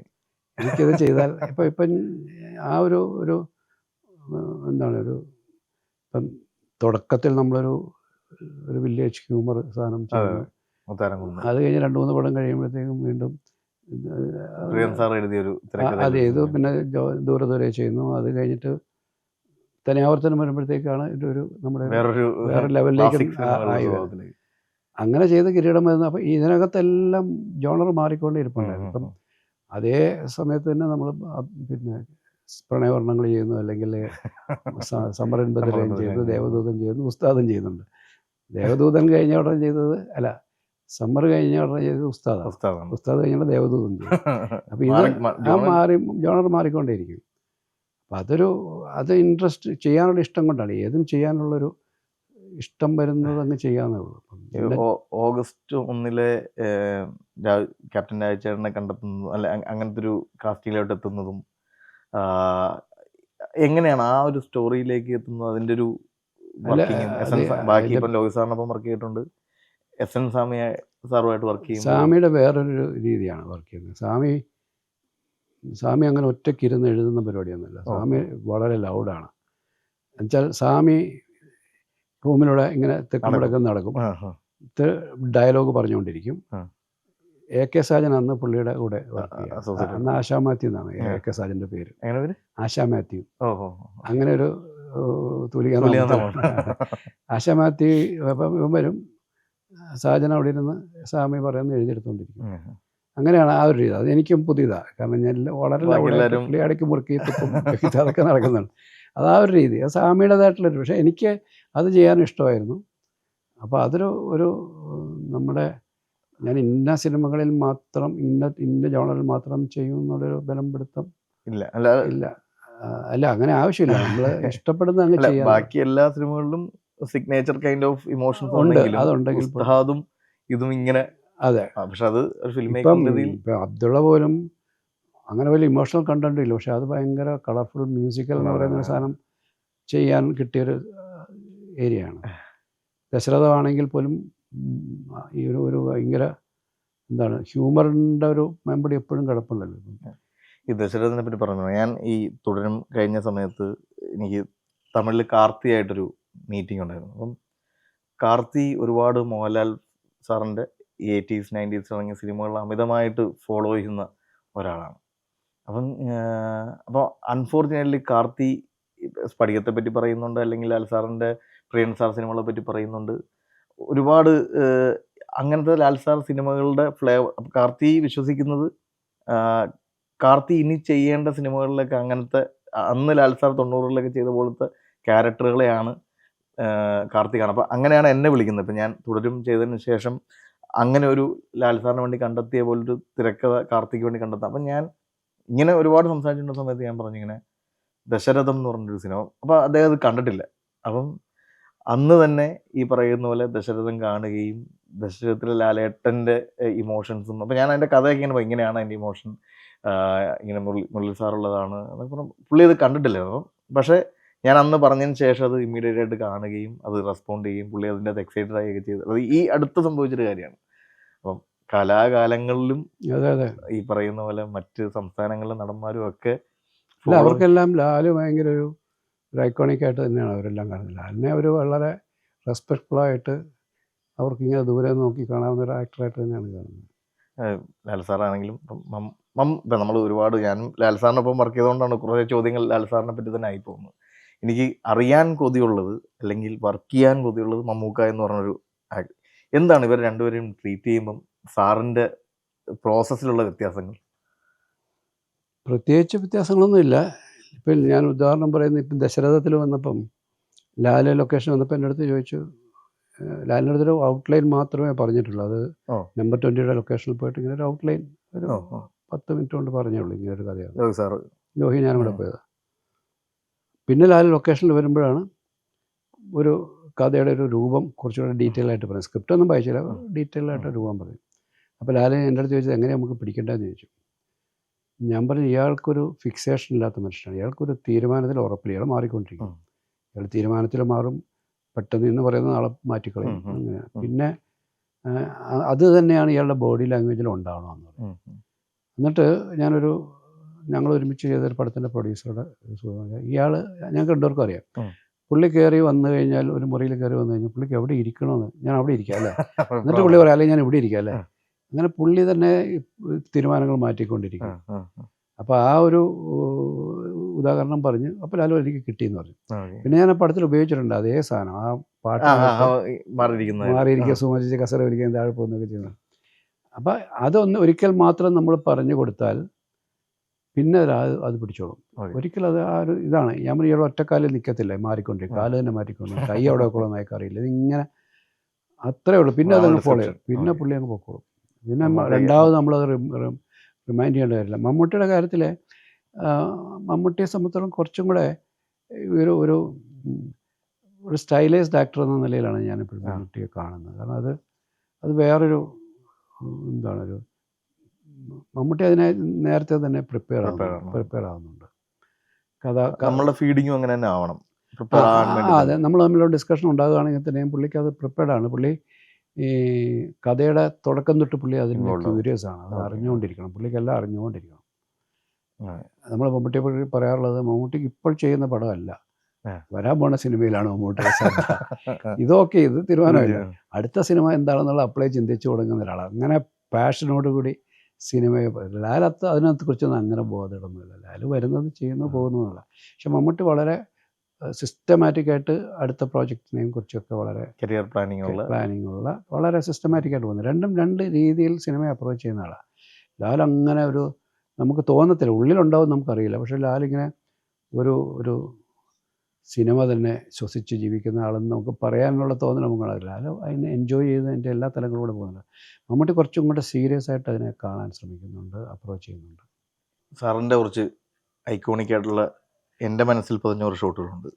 ഒന്ന് ഓഫ് കോഴ്സ് ഭരതത്തിൽ ആ ബോഡിയുടെ തുണി ഷർട്ട് മുഖം പൊത്തി കരയുന്ന ലാലേട്ടൻ, ഇത് എല്ലാവർക്കും പതിഞ്ഞതായിരിക്കില്ല, പക്ഷെ എൻ്റെ മനസ്സിൽ പിന്നെ ഈ പറയുന്ന പോലെ ഒരു ബാക്ക് ഷോട്ടിൽ ലാലേട്ടൻ നടന്നു പോകുന്ന, പിന്നെ ഓഗസ്റ്റ് 1 മറ്റൊരു അവസാനത്തൊരു ക്രോസിൻ്റെ ഒരു പ്ലേസ്മെൻറ്റ്, അങ്ങനെ ഒരുപാട് ഇപ്പം ഒരുപാട് ഐക്കോണിക് ആയിട്ടുള്ള എൻ്റെ മനസ്സിൽ പതിഞ്ഞിരിക്കുന്ന ഇതൊക്കെ ഞാൻ പല രീതിയിൽ ഇൻസ്പയർഡായി പല രീതിയിൽ എൻ്റെ സിനിമകളിലൊക്കെ ഞാനും പ്ലേസ് ചെയ്തിട്ടുണ്ട്. അപ്പോൾ എനിക്ക് നമ്മൾ രണ്ടുപേരും ചെയ്തിരിക്കുന്ന സിനിമകളിൽ ഏതാണ്ടൊരു സിമിലർ ആയിട്ടുള്ള കാര്യമാണ്. അപ്പോൾ അതിൻ്റെ രണ്ടുപേരുടെയും ആക്ടറിനോടുള്ള നറേഷൻ എങ്ങനെയാണെന്ന് അറിയാനുള്ള രീതി. അപ്പം ഞാൻ ലാൽ സാറ് കരയുന്നൊരു വിഷ്വൽ വന്നിട്ട് അല്ലെങ്കിൽ ഒരു ഫിലിം മേക്കിങ്ങിൽ ലാൽ സാർ കരയുന്നത് ക്യാപ്ചർ ചെയ്തിട്ട് കുറച്ച് നാളുകളായി മലയാള സിനിമയിൽ. അപ്പം ഞാൻ അത് ചെയ്യുന്നതിന് മുന്നേ ഒരുപാട് വട്ടം ഇതിനു മുമ്പ് ചെയ്തിട്ടുള്ള വർക്കുകൾ അതങ്ങനെ ആവരുത് എന്നറിയാൻ വേണ്ടി കണ്ടിരുന്നു. അപ്പം ഭയങ്കര ഇൻട്രസ്റ്റിംഗ് ആയിട്ട് തോന്നിയ ഒരു സിനാരിയോയാണ് ഭരതത്തിൽ ആ ബോഡിയുടെ ഷർട്ടും ബ്ലഡ് കറയോടുകൂടി വരുമ്പോൾ അത് നോക്കിക്കൊണ്ട് ഒരു ആക്ടർ പെർഫോം ചെയ്യുന്ന ഏരിയ. അതൊരു ഇമോഷണലി ഭയങ്കര ഒരു ഒബ്ജക്റ്റാണ്. അതിൻ്റെ അത് കൺവേ ചെയ്യുന്ന മെസ്സേജ് ഭയങ്കര ഹാർഡാണ്. ഇതേ സിമിലർ വേയിൽ തന്നെയാണ് തുടരുമിലെ മകൻ്റെ മരണവും റിയലൈസ് ചെയ്തിട്ടുള്ള ആ കരച്ചിൽ. അപ്പം ഞാൻ സാറ് ലാൽ സാറിനെ പോർട്രേറ്റ് ചെയ്തപ്പോൾ സാർ അത് ആ മുഖം പൊത്തിക്കരയാനുള്ളൊരു ഫ്രീഡം കൊടുത്തിട്ടുണ്ടായിരിക്കും. ഞാൻ ലാൽ സാറിൻ്റെ ഇടയ്ക്ക് കൊടുത്ത ഫീഡിങ് എന്ന് വെച്ചാൽ സാർ മുഖം പൊത്തി കരയരുത് എന്നുള്ളതാണ്. എന്തായാലും ഇപ്പം എൻ്റെ ഇതായിരുന്നു ഞാൻ ലാൽ സാറിനോട് പറഞ്ഞത്, ലാൽ സാർ ഇത് അയാൾ തകർന്ന് തരിപ്പടമായിട്ടുള്ള കരച്ചിലാണ്, പക്ഷേ ഒരിക്കലും സാറ് ഫേസ് ഹൈഡ് ചെയ്യാൻ നിൽക്കേണ്ട. സാറത് ഓപ്പണായിട്ട് കരഞ്ഞ് ടോട്ടലി കൊളാപ്സ് ആകുക എന്നുള്ളതാണ് ഞാൻ കൊടുത്ത ഫീഡിങ്. എന്താ ഓർമ്മയിലുണ്ടോ എന്തായിരിക്കും ആ സമയത്ത് ആസ് എ പെർഫോമർ എന്നുള്ള രീതിയിൽ ആ ചോരക്കറയോടുകൂടി വന്ന ഷർട്ട് പോലീസുകാർ കൊണ്ട് വെക്കുമ്പോൾ ആസ് എ ഡയറക്ടർ ആക്ടറിന് കൊടുത്ത ഫീഡ് എന്തായിരിക്കും? ഇത് ഈ പറയുന്നത് ഞാൻ പലപ്പോഴും റെഫർ ചെയ്യാറുള്ള ഒരു ഷോട്ടാണിത്. അതൊരു ക്ലോസപ്പാണ്, ശരിക്കും ഒരു ഉർവശിയും ലാലും കൂടി ഇരിക്കുന്ന ഒരു ഷോട്ടാണ്. ഞാൻ ലാലിൻ്റെ അടുത്ത് പറഞ്ഞത്, ഇപ്പോൾ ഈ പോലീസുകാരൻ്റെ അടുത്ത് ഇത് എടുക്കാൻ വിടുന്നുണ്ട്, ആ വിടുന്ന സമയത്ത് തൊട്ട് അയാൾ തിരിച്ചു വരുന്നതും വരെയുള്ളൊരു ഇരിപ്പാണ്. അപ്പോൾ ഇയാളുടെ ഉള്ളിലൊരു പ്രാർത്ഥനയുണ്ട്, അതായിരിക്കരുത് എന്ന്. കൊണ്ടുവരുന്നത് ജ്യേഷ്ഠൻ്റെ ഷർട്ടോ ബിലോങ്ങിങ്സോ ആകരുത് എന്നുള്ളൊരു പ്രാർത്ഥനയുണ്ട്. എന്നാൽ അതാകുമോ എന്നുള്ളൊരു ഭയവുമുണ്ട്. ഇതിൻ്റെ ഒരു മിക്സ്ചറാണ് എനിക്ക് വേണ്ടത്. ഒരു ആക്ടറെ സംബന്ധിച്ച് ഏറ്റവും വലിയ ചലഞ്ചിങ് ആയിട്ടുള്ള സിറ്റുവേഷനാണ് ഒരു ക്ലോസപ്പിനും ഡയലോഗാണേ ഓക്കെ, വെറും ക്ലോസപ്പിലൊരു സൈലൻറ്റ് റിയാക്ഷൻ എന്ന് പറയുന്നത് ഭയങ്കര ചലഞ്ചിങ് ആണ്. ഇതാണ് ഞാൻ പറഞ്ഞിട്ട് ഞാൻ ലാലിൻ്റെ പെർഫോമൻസ് കണ്ടിട്ട് കണ്ണു നിറഞ്ഞ ഒരു മോമെൻ്റ്. ഞാൻ കട്ട് പറയാൻ പോലെ ഞാനൊരു ഗ്യാപ്പ് ഇട്ട്, ഇനി അയാൾ ഇനിയും വരും എന്ന പ്രതീക്ഷകൾ ചെയ്തു. അയാൾ അതിൻ്റെ പൂർണ്ണതയിലെത്തി. എങ്കിലും എനിക്ക് അത് അയാൾ ഇനി ഒരു പക്ഷേ ഞാൻ കട്ട് ചെയ്താൽ എനിക്ക് എന്തെങ്കിലും നഷ്ടപ്പെട്ടു പോകുമെന്നുള്ളൊരു പേടിയിൽ. സെയിം സിറ്റുവേഷനാണ് എനിക്ക് എടുക്കുമ്പോൾ. കട്ട് എങ്ങനെ പറയും, ഇതിനൊക്കെ ഇനി എന്തൊക്കെ ചെയ്യും ഈ മനുഷ്യൻ, അത് മൊത്തം ക്യാപ്ചർ ചെയ്യണം എന്ന് പറയുന്നൊരു ഫിലിം മേക്കറിൻ്റെ കൊതി വന്ന നിമിഷമാണ് എനിക്കും. അതേപോലെ തന്നെ ഒരു കരച്ചിൽ, മറ്റു 2 കരച്ചിലുകളും കൂടെ ഉണ്ട് എനിക്ക്. ഒന്ന് ചെങ്കോലിൽ തിലകൻ ചേട്ടനെ കണ്ടു കഴിഞ്ഞിട്ട് മുറിയിൽ കയറി തിലകൻ ചേട്ടൻ ഇയാളെ കണ്ടിട്ട് കഥ അടയ്ക്കും. കഥ അടച്ചു കഴിഞ്ഞാൽ ഇയാൾ ഈ കാതുകൾ പോയി തട്ടിയിട്ട്, നിങ്ങളാണോ എൻ്റെ അച്ഛൻ, നിങ്ങളെയാണോ ഞാൻ അച്ഛ എന്ന് വിളിച്ചത് എന്നും പറഞ്ഞ് ആര്. അപ്പം ഞാൻ ലാലത്തോടെ ലാലത് ഒരു ഇൻഹിബിഷനും ഇല്ലാതെ കരയണം. ഇയാളുടെ തകർച്ചയുടെ ഹൈറ്റാണത്. അത് ഒന്നും എനിക്ക് ഫുള്ളായിട്ട് ലാലങ്ങൾ ഔട്ട് ബേസ്റ്റ് ചെയ്യാൻ പറഞ്ഞു. അതിൻ്റെ ഒരു ചലഞ്ചുള്ളത്, അതോടുകൂടി ലാൽ സ്കിഡ് ചെയ്ത നിലത്തിരിക്കണം. അപ്പോൾ എൻ്റെ പ്രശ്നം എന്ന് വെച്ചാൽ, ഇത് ഇയാൾ ചെയ്യുമ്പോൾ ഗംഭീരമായിട്ട് ചെയ്യും, പക്ഷെ അത് ക്യാപ്ചർ ചെയ്യാനായിട്ട് ക്യാമറ ക്രെയിൻ ഒപ്പം വന്നിട്ടെങ്കിൽ ടെൻഷനാണ്. എൻ്റെ ഏറ്റവും വലിയ ടെൻഷൻ. അതെ, പിന്നെ ചെയ്യാൻ പറയാൻ നമുക്കും ഒരു ബുദ്ധിമുട്ടാണ്. അത്രയും അയാൾ അത് അതിനകത്ത് ഇൻപുട്ടായുള്ള അത് ഞാൻ പറഞ്ഞു, അഥവാ എന്തെങ്കിലും ക്യാമറയ്ക്ക് ഷെയ്ക്ക് വന്നാലും ഞാൻ സഹിക്കും എന്നും പറഞ്ഞ് തന്നെയാണ് അത് ചെയ്തത്. അതിനുവേണ്ടി ഞാൻ ചെയ്ത് ബാക്ക്ഗ്രൗണ്ടിൽ ഈ ഒച്ച കേട്ടിട്ട് ഒരാൾ ഇറങ്ങി വന്ന് നോക്കണം. അപ്പോൾ ആ ഒരു ജൂനിയർ ആർട്ടിസ്റ്റ് ഒന്നും വേണ്ട, എന്തെങ്കിലും ഞാൻ ലോഹിയെ പിടിച്ച് നിർത്തി. ലോഹിയാണ് ആ റൂമിൽ നിന്ന് പുറത്തിറങ്ങുന്നത്, കാരണം ആരെങ്കിലും നോക്കുന്നത്. അല്ലെങ്കിൽ ഏതെങ്കിലും ജൂനിയർ ആർട്ടിസ്റ്റാണ്, അവൻ അവിടെ നിന്ന് എന്തെങ്കിലും ഒരു ആക്ഷൻ നമുക്ക് പറ്റാത്ത ഏതെങ്കിലും ഒരു സാധനം അവൻ്റെ കയ്യിൽ നിന്ന് വന്നു പോയാൽ ലോഹി മാത്രം കൃത്യമായിട്ട് വന്നതൊക്കെ ചെയ്തു. വേറൊരു റീടേക്ക് ഇല്ലാത്തതുകൊണ്ട് അങ്ങനെ ചെയ്യുന്നത്. മറ്റൊന്ന് സതയത്തിലാണ്. സതയത്തിൽ ഇയാളുടെ വധശിക്ഷ മാറ്റിവെച്ചു എന്ന് പറയുന്ന, നീട്ടിവെച്ചു എന്ന് പറയുന്ന ഒരു മൊമെൻ്റ് ഉണ്ട്. അതിനും ഈ അഴിയെ പിടിച്ചിട്ട് ഇയാൾ താഴേക്ക് വരണം. അതും അതിനകത്ത് ക്രെയിൻ പോലെയില്ല, വേറൊരു ഒരു ഇതാണ്. ക്രെയിൻ പോലെയല്ല, ഒരു ഹൈഡ്രോളിക് സാധനമാണ് അത്. ഈ പറയുന്നവന് ഞാൻ അവൻ്റെ അടിച്ചു കൊടുത്തല്ലേ അവന്. അവൻ തെറ്റിയത് മുഴുവൻ പോയി. ലാലിൻ്റെ കൂടെ വരണ്ട, അല്ല ക്ലോസോ, അത് ടൈറ്റ് ക്ലോസാണ്, മറ്റേത് കുറച്ചുകൂടെ ലൂസായിരുന്നു. ആ ക്ലോസിൻ്റെ കൂടെ ഇയാളെത്തല്ലേ. അതും അതൊക്കെ നമ്മുടെ ഒരു ഫിലിം മേക്കറിൻ്റെ ആദികൾ വേറെ ആർക്കും അറിയുന്നില്ല. അയാളുടെ ഏറ്റവും നല്ല ഇന്നാണെങ്കിൽ ഔട്ട്പുട്ട്. നമുക്ക് മൾട്ടിപ്പിൾ ക്യാമറകൾ വെക്കാം, ആ. മുകളിൽ വെക്കാം, അല്ല, എവിടെ എന്നെ സംബന്ധിച്ചോളം നമുക്ക് ഒറ്റ ആംഗിളേ ഉള്ളൂ. ആ. നമ്മൾ തീരുമാനിക്കുന്ന ആംഗിളിന് മനസ്സിലായി അപ്പുറത്തേക്ക് വേറെ ഉപയോഗിക്കത്തില്ല. മനസ്സിലായി. അപ്പം നമ്മളത് തീരുമാനിച്ചാൽ അത് തന്നെ കിട്ടണം. അതിൻ്റെ ആ. അപ്പുറത്തേക്ക് അല്ലെങ്കിൽ മറ്റേ വേറെ വേറെ ആംഗിളോ വേറെ ഓപ്ഷനോ ഇല്ല. ഓക്കെ. അപ്പോൾ അതിന് വേണ്ടിയിട്ടാണ് നമ്മൾ ഈ പെയിൻ എടുക്കുന്നത് മുഴുവൻ. അത് ലാലായതുകൊണ്ട് ലാൽ ഭയങ്കര ക്യാമറ പൊസിഷനെ പറ്റി ഉറങ്ങിക്കോ. ഭയങ്കര കൃത്യമാണ്. കൃത്യം അറിയാം എവിടെ വരും, വരും. ലൈറ്റ് എങ്ങനെ വന്ന് വീഴും, അത് ഇത്രമാത്രം മാസ്ക് ചെയ്യാണ്ടൊക്കെ എങ്ങനെ കയറി വരാം. പക്ഷെ അതൊന്നും നമുക്ക് ഫീൽ ചെയ്യേയില്ല. അറിയത്തില്ല. അതാണ് ലൈറ്റൊക്കെ പിടിച്ചിങ്ങനെ കയറി വന്നത് മനസ്സിലാവുകയില്ല. കറക്റ്റ് ഒരു ട്രോളിയുടെ ഒപ്പമൊക്കെ വരുന്നതേ നമുക്കിങ്ങനെ ഇയാൾ വന്ന് പൊസിഷൻ തരുന്നതും. കിരീടത്തിലൊരു ഷോട്ട് ഇയാളെ ശ്രീനാഥ് വന്ന പുഴയുടെ അവിടെ നിന്നിട്ട് ഡ്രസ്സൊക്കെ കഴുകി നിൽക്കുമ്പോൾ ഇയാൾ അവിടെ ഇരിക്കുമ്പം ഞാൻ ശ്രീനാഥിൻ്റെ പാലത്തിലല്ല, ആ പുഴയുടെ സൈഡിൽ ശ്രീനാഥ് അവിടുന്ന് വെള്ളത്തിൽ തുണിയൊക്കെ ഇയാളുടെ ഡ്രസ്സൊക്കെ മുഷിഞ്ഞ് അഴുക്കായിട്ടുണ്ട്. അവിടെ പോയി മാർക്കറ്റിൽ ഒരു അടിയൊക്കെ കഴിഞ്ഞു. മാർക്കറ്റിൽ അനീഫായിട്ടൊരു തല്ലുകൊടുത്ത കഴിഞ്ഞത്. അപ്പം ഇയാളിങ്ങനെ ലാലിൻ്റെ സജഷനിൽ ഇയാൾ ഡയലോഗ് പറയും ശ്രീനാഥ്. ലാലിൻ്റെ റിയാക്ഷൻ കട്ട് ചെയ്യാതെ ഞാൻ ലാലിൻ്റെ തോന്നി അത് കേട്ടിട്ട് ഇയാളിങ്ങനെ ബാക്കിലേക്ക് മലന്ന് കിടന്നാൽ മതി എന്ന് പറയും. അപ്പം ഞാൻ ലാലിലേക്ക് പോകും. അപ്പോൾ ലാൽ അപ്സൈഡ് ഡൗൺ ആയിട്ടാണ് ക്ലോസപ്പ് ആയിട്ട് കിടക്കുന്നത്. അപ്പോൾ ലാലിൻ്റെ അടുത്ത് ചോദിച്ചു, ഓഹോ. പിന്നെ ഒരു സീൻ, ഒരു ചെങ്കോലിൽ ഇതേപോലെ ഒരു സീൻ ഞാൻ എടുത്തു, ഒരു ഷോട്ട് എടുത്തു. അപ്പോൾ എൻ്റെ അടുത്ത് പറഞ്ഞു, സിബി എന്നെ തലതിരിച്ചാണ് തലയും കൊത്തി ക്ലോസപ്പ് എടുക്കുന്ന ആളാണല്ലോ. തരുണിൻ്റെ വർക്കിനകത്ത് എനിക്ക് ഏറ്റവും കൂടുതൽ എന്നെ ഇൻസ്പയർ ചെയ്ത് അല്ലെങ്കിൽ എനിക്ക് പ്രത്യേകത തോന്നിയത് കാസ്റ്റിങ്ങിലാണ്. വളരെ കൃത്യമായി കാസ്റ്റിങ് ചെയ്യുന്നുണ്ട്. ഇപ്പം സൗദിയിലെ ആ അമ്മ ക്യാരക്ടറാണെങ്കിലും ഓരോ ക്യാരക്ടേഴ്സും കൃത്യമായ കാസ്റ്റിങ്ങാണ്. ഇപ്പം ഏറ്റവും പുതിയതായിട്ട് ജോർജ് സാർ ക്യാരക്ടർ പ്രകാശിന് പോലും അത് ഭയങ്കര ഒരു ഇമ്പോർട്ടൻ്റ് ഫാക്ടറാണ്. ഒരു കൃത്യമായ ഒരാളിലേക്ക് നമ്മൾ ആ ക്യാരക്ടറിനെ എത്തിക്കാൻ പറ്റിയാൽ പകുതി പണി കഴിഞ്ഞു എന്നുള്ളതാണ് അല്ലേ. ഇപ്പം ഈ വർമ്മ ചെയ്തത് വേറെ ആരെയും നമുക്ക് അവിടെ കാസ്റ്റ് ചെയ്യാം, വളരെ എളുപ്പമാണ്. നമ്മൾ റെഗുലറായിട്ട് കണ്ടുവരുന്ന പലരെയും നമ്മുടെ മുന്നിൽ പെട്ടെന്ന് വരാം.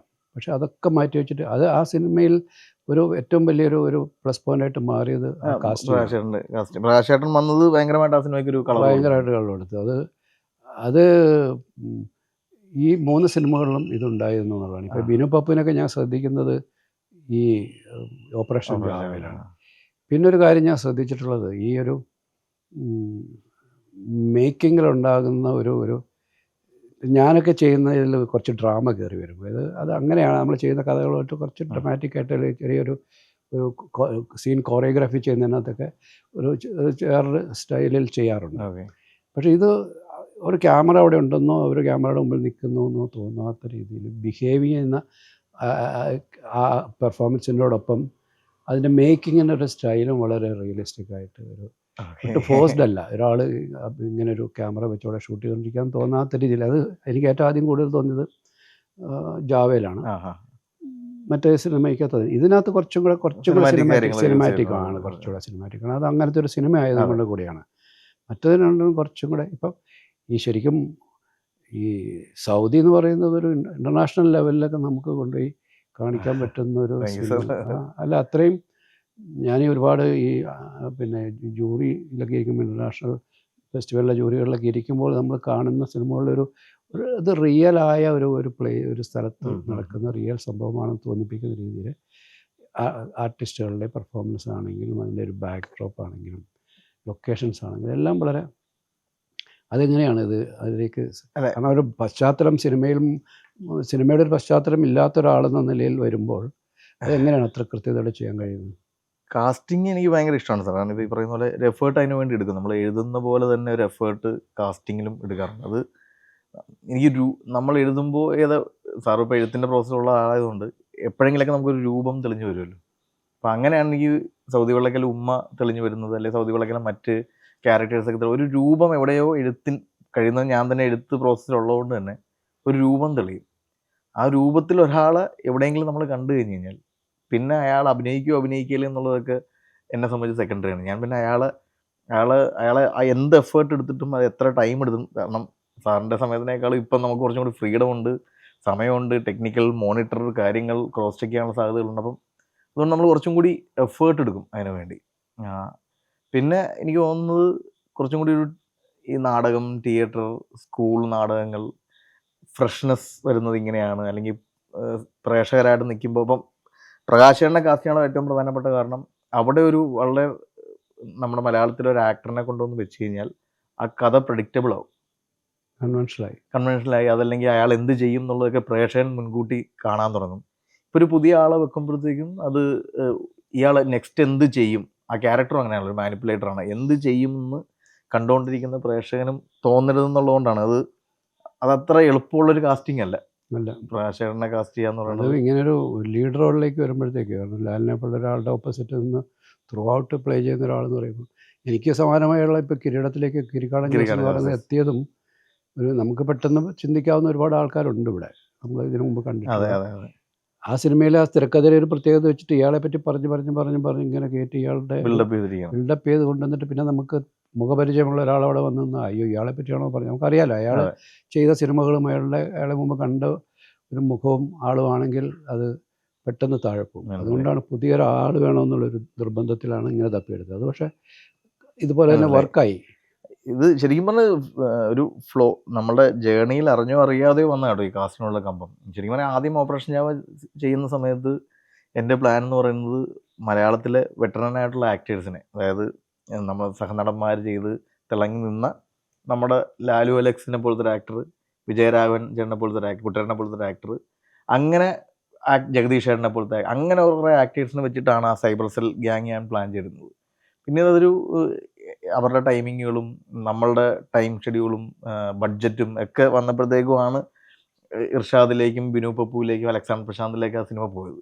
അത് ഈ പറയുന്ന പോലെ സംഭവിച്ചൊരു കാസ്റ്റിംഗ് ആണ്. അപ്പോൾ ആ കാസ്റ്റിംഗ് കണ്ടുകൊണ്ടിരുന്നവർക്ക് ഭയങ്കര ഫ്രഷ്നെസ് ആണെന്ന് തോന്നി. അത് ഇതുവരെ കാണാത്തൊരു കോമ്പിനേഷൻ ഒക്കെ വന്നപ്പോഴത്തേക്ക് അത് എനിക്ക് ഭയങ്കരമായിട്ടൊരു കിക്ക് കിട്ടും. പക്ഷേ മേക്കർ ആളുകളുടെ റിവ്യൂസിൽ നിന്നും അഭിപ്രായങ്ങളിൽ നിന്നും നമുക്കൊരു കിക്ക് കിട്ടുമല്ലോ. അങ്ങനെയാണ് ജാവയുടെ കാസ്റ്റിംഗ് സംഭവിച്ചത്. സൗദി വെള്ളയുടെ കാസ്റ്റിംഗ് ഞാൻ അങ്ങനെ പ്ലാൻ ചെയ്ത് തന്നെ പോയത്. നമുക്ക് നാടകക്കാർ, ഈ ഫോട്ടോ കൊച്ചിയിലൊക്കെ ഉള്ള നാടകക്കാരിൽ നിന്ന് കാസ്റ്റ് ചെയ്തൊരു സിനിമ ചെയ്യാം. അതെനിക്ക് ഇപ്പോൾ ലിജോ ചേട്ടനൊക്കെ ഇമയു ഒക്കെ ചെയ്തതിൽ നിന്ന് ഇൻസ്പയർഡാണ് ഞാൻ. അവരങ്ങനെ ഒരു സിനിമ ചെയ്തെങ്കിൽ നമുക്ക് എന്തുകൊണ്ട് അങ്ങനെ സിനിമ ചെയ്തു, അങ്ങനെയാണ്. പക്ഷേ ആ ഉമ്മേനെ കണ്ടെത്തുക എന്നുള്ളത് ഇച്ചിരി ഭയങ്കരമായൊരു പ്രോസസ്സാണ്. കാരണം അതും ഈ പറയുന്ന പോലെ ആദ്യം ഒരിടക്ക് ഉമ്മേനെ കിട്ടാണ്ട് വന്നപ്പോഴത്തേക്കും നമ്മളിങ്ങനെ ഒരു ഡിസ്കഷൻ വന്നാൽ പിന്നെ ഉർവശി ചേച്ചീനെ പോസ്റ്ററ്റിക് മേക്കപ്പ് ഒക്കെ ചെയ്തിട്ട് നമുക്ക് അങ്ങനെ ആലോചിക്കും. കാരണം സിനിമ നടക്കണം. ഈ അതിനിടയിൽ കാസ്റ്റ് ചെയ്യപ്പെട്ട ഒരു സ്ത്രീ മരണപ്പെട്ടു പോയി. അപ്പം സൗദി ഗ്രേസ് എന്ന് പറഞ്ഞ ആളാണ് ആദ്യം ചെയ്യേണ്ടിരുന്നത്. അപ്പം എന്നാൽ ഉർവശി ചേച്ചീനെ, ഇപ്പോൾ ഉർവശി ചേച്ചി വന്ന് നമ്മൾ ആലോചിക്കുമ്പോഴത്തേക്കും നല്ല ആക്ട്രസ്സാണ്, അതിഗംഭീരമായിട്ട് ഇമോഷൻസ് കൊണ്ടുവരും. ചിലപ്പം ഈ സിനിമയ്ക്ക് കുറച്ചും കൂടി കൊമേഴ്ഷ്യലി ആളുകൾക്കൊരു വിശ്വസനീയത ചിലപ്പം കിട്ടുമായിരിക്കും. പക്ഷെ ഉർവശി ചേച്ചി കൊച്ചിനെ അടിച്ചു കഴിഞ്ഞ് കഴിഞ്ഞാൽ പിന്നീട് കോടതി പോകുമ്പം ഉർവശി ചേച്ചിക്ക് നീതി കിട്ടും എന്നുള്ള കാര്യം പ്രേക്ഷകർക്ക് ഓൾറെഡി പ്രഡിക്റ്റബിൾ ആവും. പിന്നെ പറയുന്ന അത്രയും ലാഗായിരിക്കും. അപ്പോൾ അതൊരു അൺപ്രഡിക്റ്റബിലിറ്റി വേണം എന്ന് തോന്നിയുകൊണ്ടാണ് പിന്നീടും നമ്മൾ 2-3 മാസം കൂടി വെയിറ്റ് ചെയ്ത് നിന്ന് പുതിയൊരു ആളെ കണ്ടെത്തിയത്. അത് എനിക്ക് അപ്രീസിയേഷൻസും ആളുകളുടെ അഭിപ്രായങ്ങൾ കേൾക്കുമ്പോൾ അറിഞ്ഞോ അറിയാതെയോ ഒക്കെ സംഭവിക്കുന്നതാണ് ഈ കാസ്റ്റിങ്ങിലെ ഇഷ്ടങ്ങൾ. അല്ല അതൊക്കെ റിസൾട്ട് ഉണ്ടാക്കുന്നുണ്ടെന്നുള്ളൂ. ഇപ്പോൾ വെയിറ്റിംഗ് 3 മാസത്തെ വെയിറ്റിംഗ് എന്ന് പറയുന്നത് അതെ റിസൾട്ട് ഉണ്ടാകുന്നുണ്ടല്ലോ. അതെ, അതാണ് ഞാൻ നേരത്തെ എനിക്ക് ഭരതമൊക്കെ അങ്ങനെ ഉണ്ടായി എന്ന് പറഞ്ഞിട്ട് എനിക്കങ്ങോട്ട് ഉൾക്കൊള്ളാൻ പറ്റാത്തത്. അതാ ഞാൻ ആദ്യം പറയുന്നത് വൃത്തികേടാക്കുക. അതങ്ങനെ സംഭവിച്ചില്ലെങ്കിൽ ഒരുപാട് നഷ്ടങ്ങൾ ഉണ്ടാകുന്നു എന്നൊക്കെ ഉള്ള ഒരു ബാധ്യത നമുക്കുണ്ടല്ലോ. സാറിൻ്റെ ഇൻ്റർവ്യൂകളിലും അല്ലെങ്കിൽ ഫാസിൽ സാറിൻ്റെ പച്ചിക്കയുടെ ഇൻ്റർവ്യൂകളിലും ഒക്കെ പറയുന്നതാണ്, മണിച്ചിത്രത്താഴ് ഷൂട്ട് ചെയ്യുന്ന സമയത്ത് മൾട്ടിപ്പിൾ ഡയറക്ടേഴ്സിൻ്റെ സഹായങ്ങൾ ഉണ്ടായിട്ടുണ്ട്. അതിന് കാരണവും പെട്ടെന്ന് റിലീസ് ചെയ്യപ്പെടുക എന്ന് പറയുന്ന കാരണമൊക്കെ എന്ന് പറഞ്ഞു കേട്ടിട്ടുണ്ട്.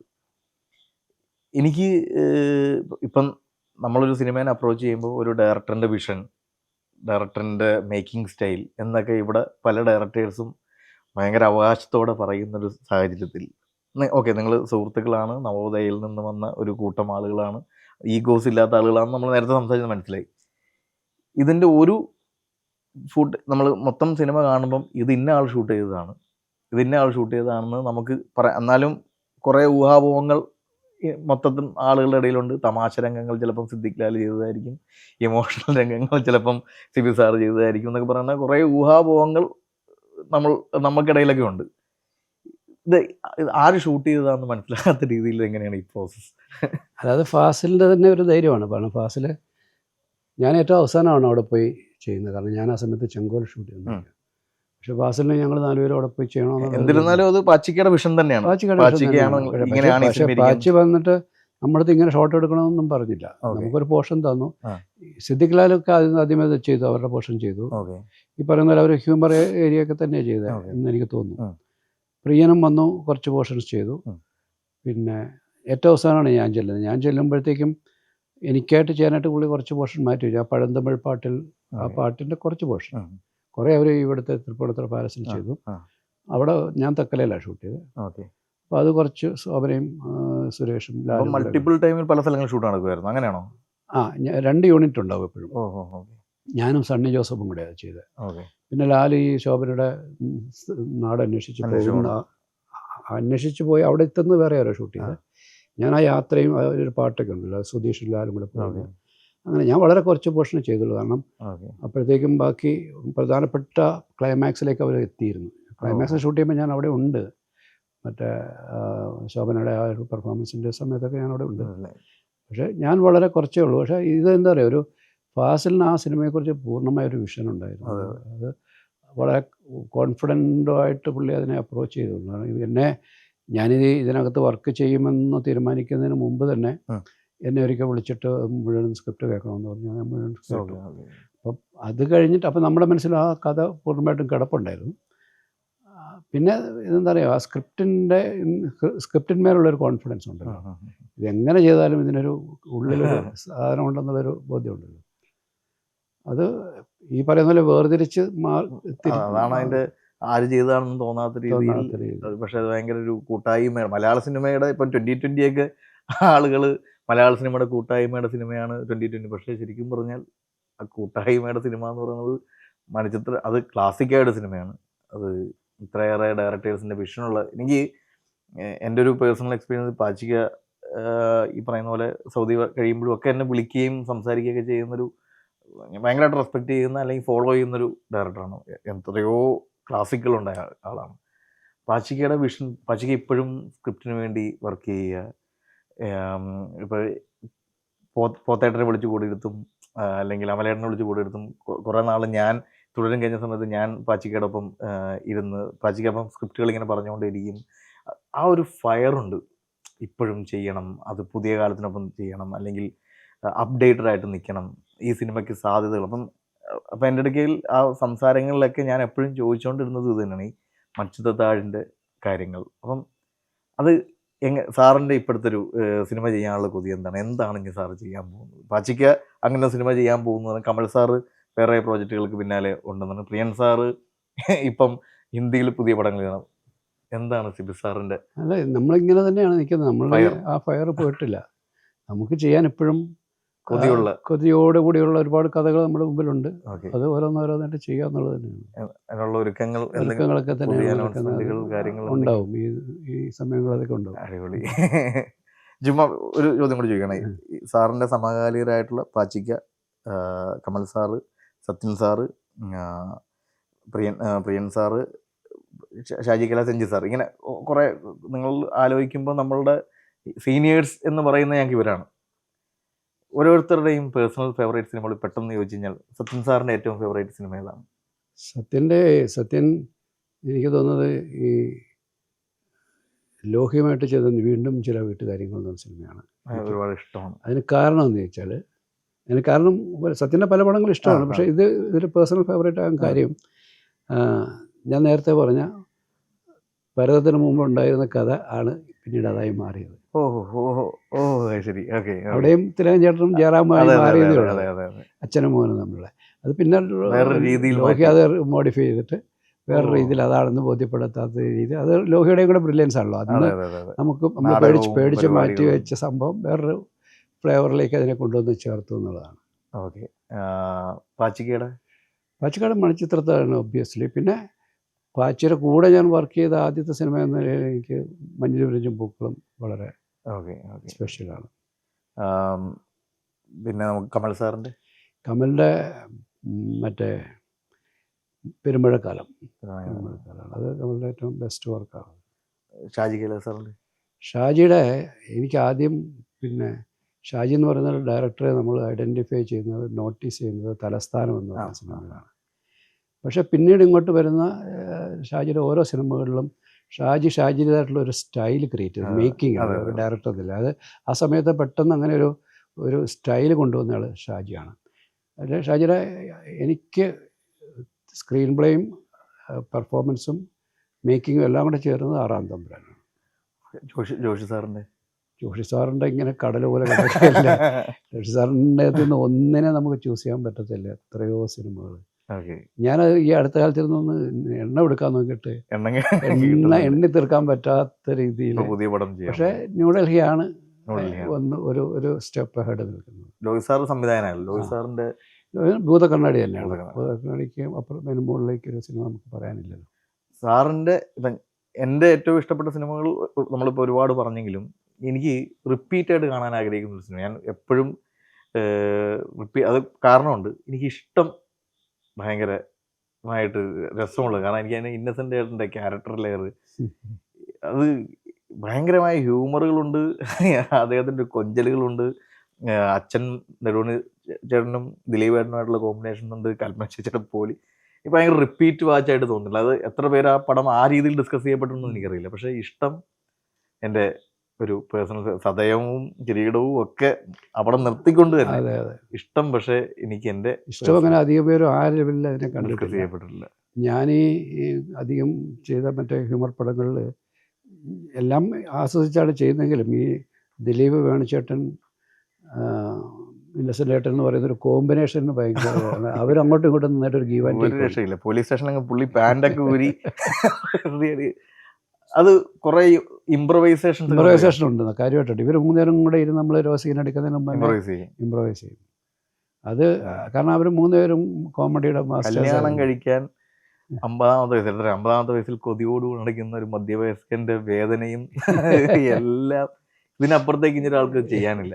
ആ ഒരു ഡ്രസ്സും സഫാരി സ്യൂട്ടും കല്യാണ വീട്ടിൽ കാണിച്ചു കൂട്ടുന്ന കാര്യങ്ങളും ഒക്കെ എനിക്ക് കുട്ടീനെ എടുക്കാം.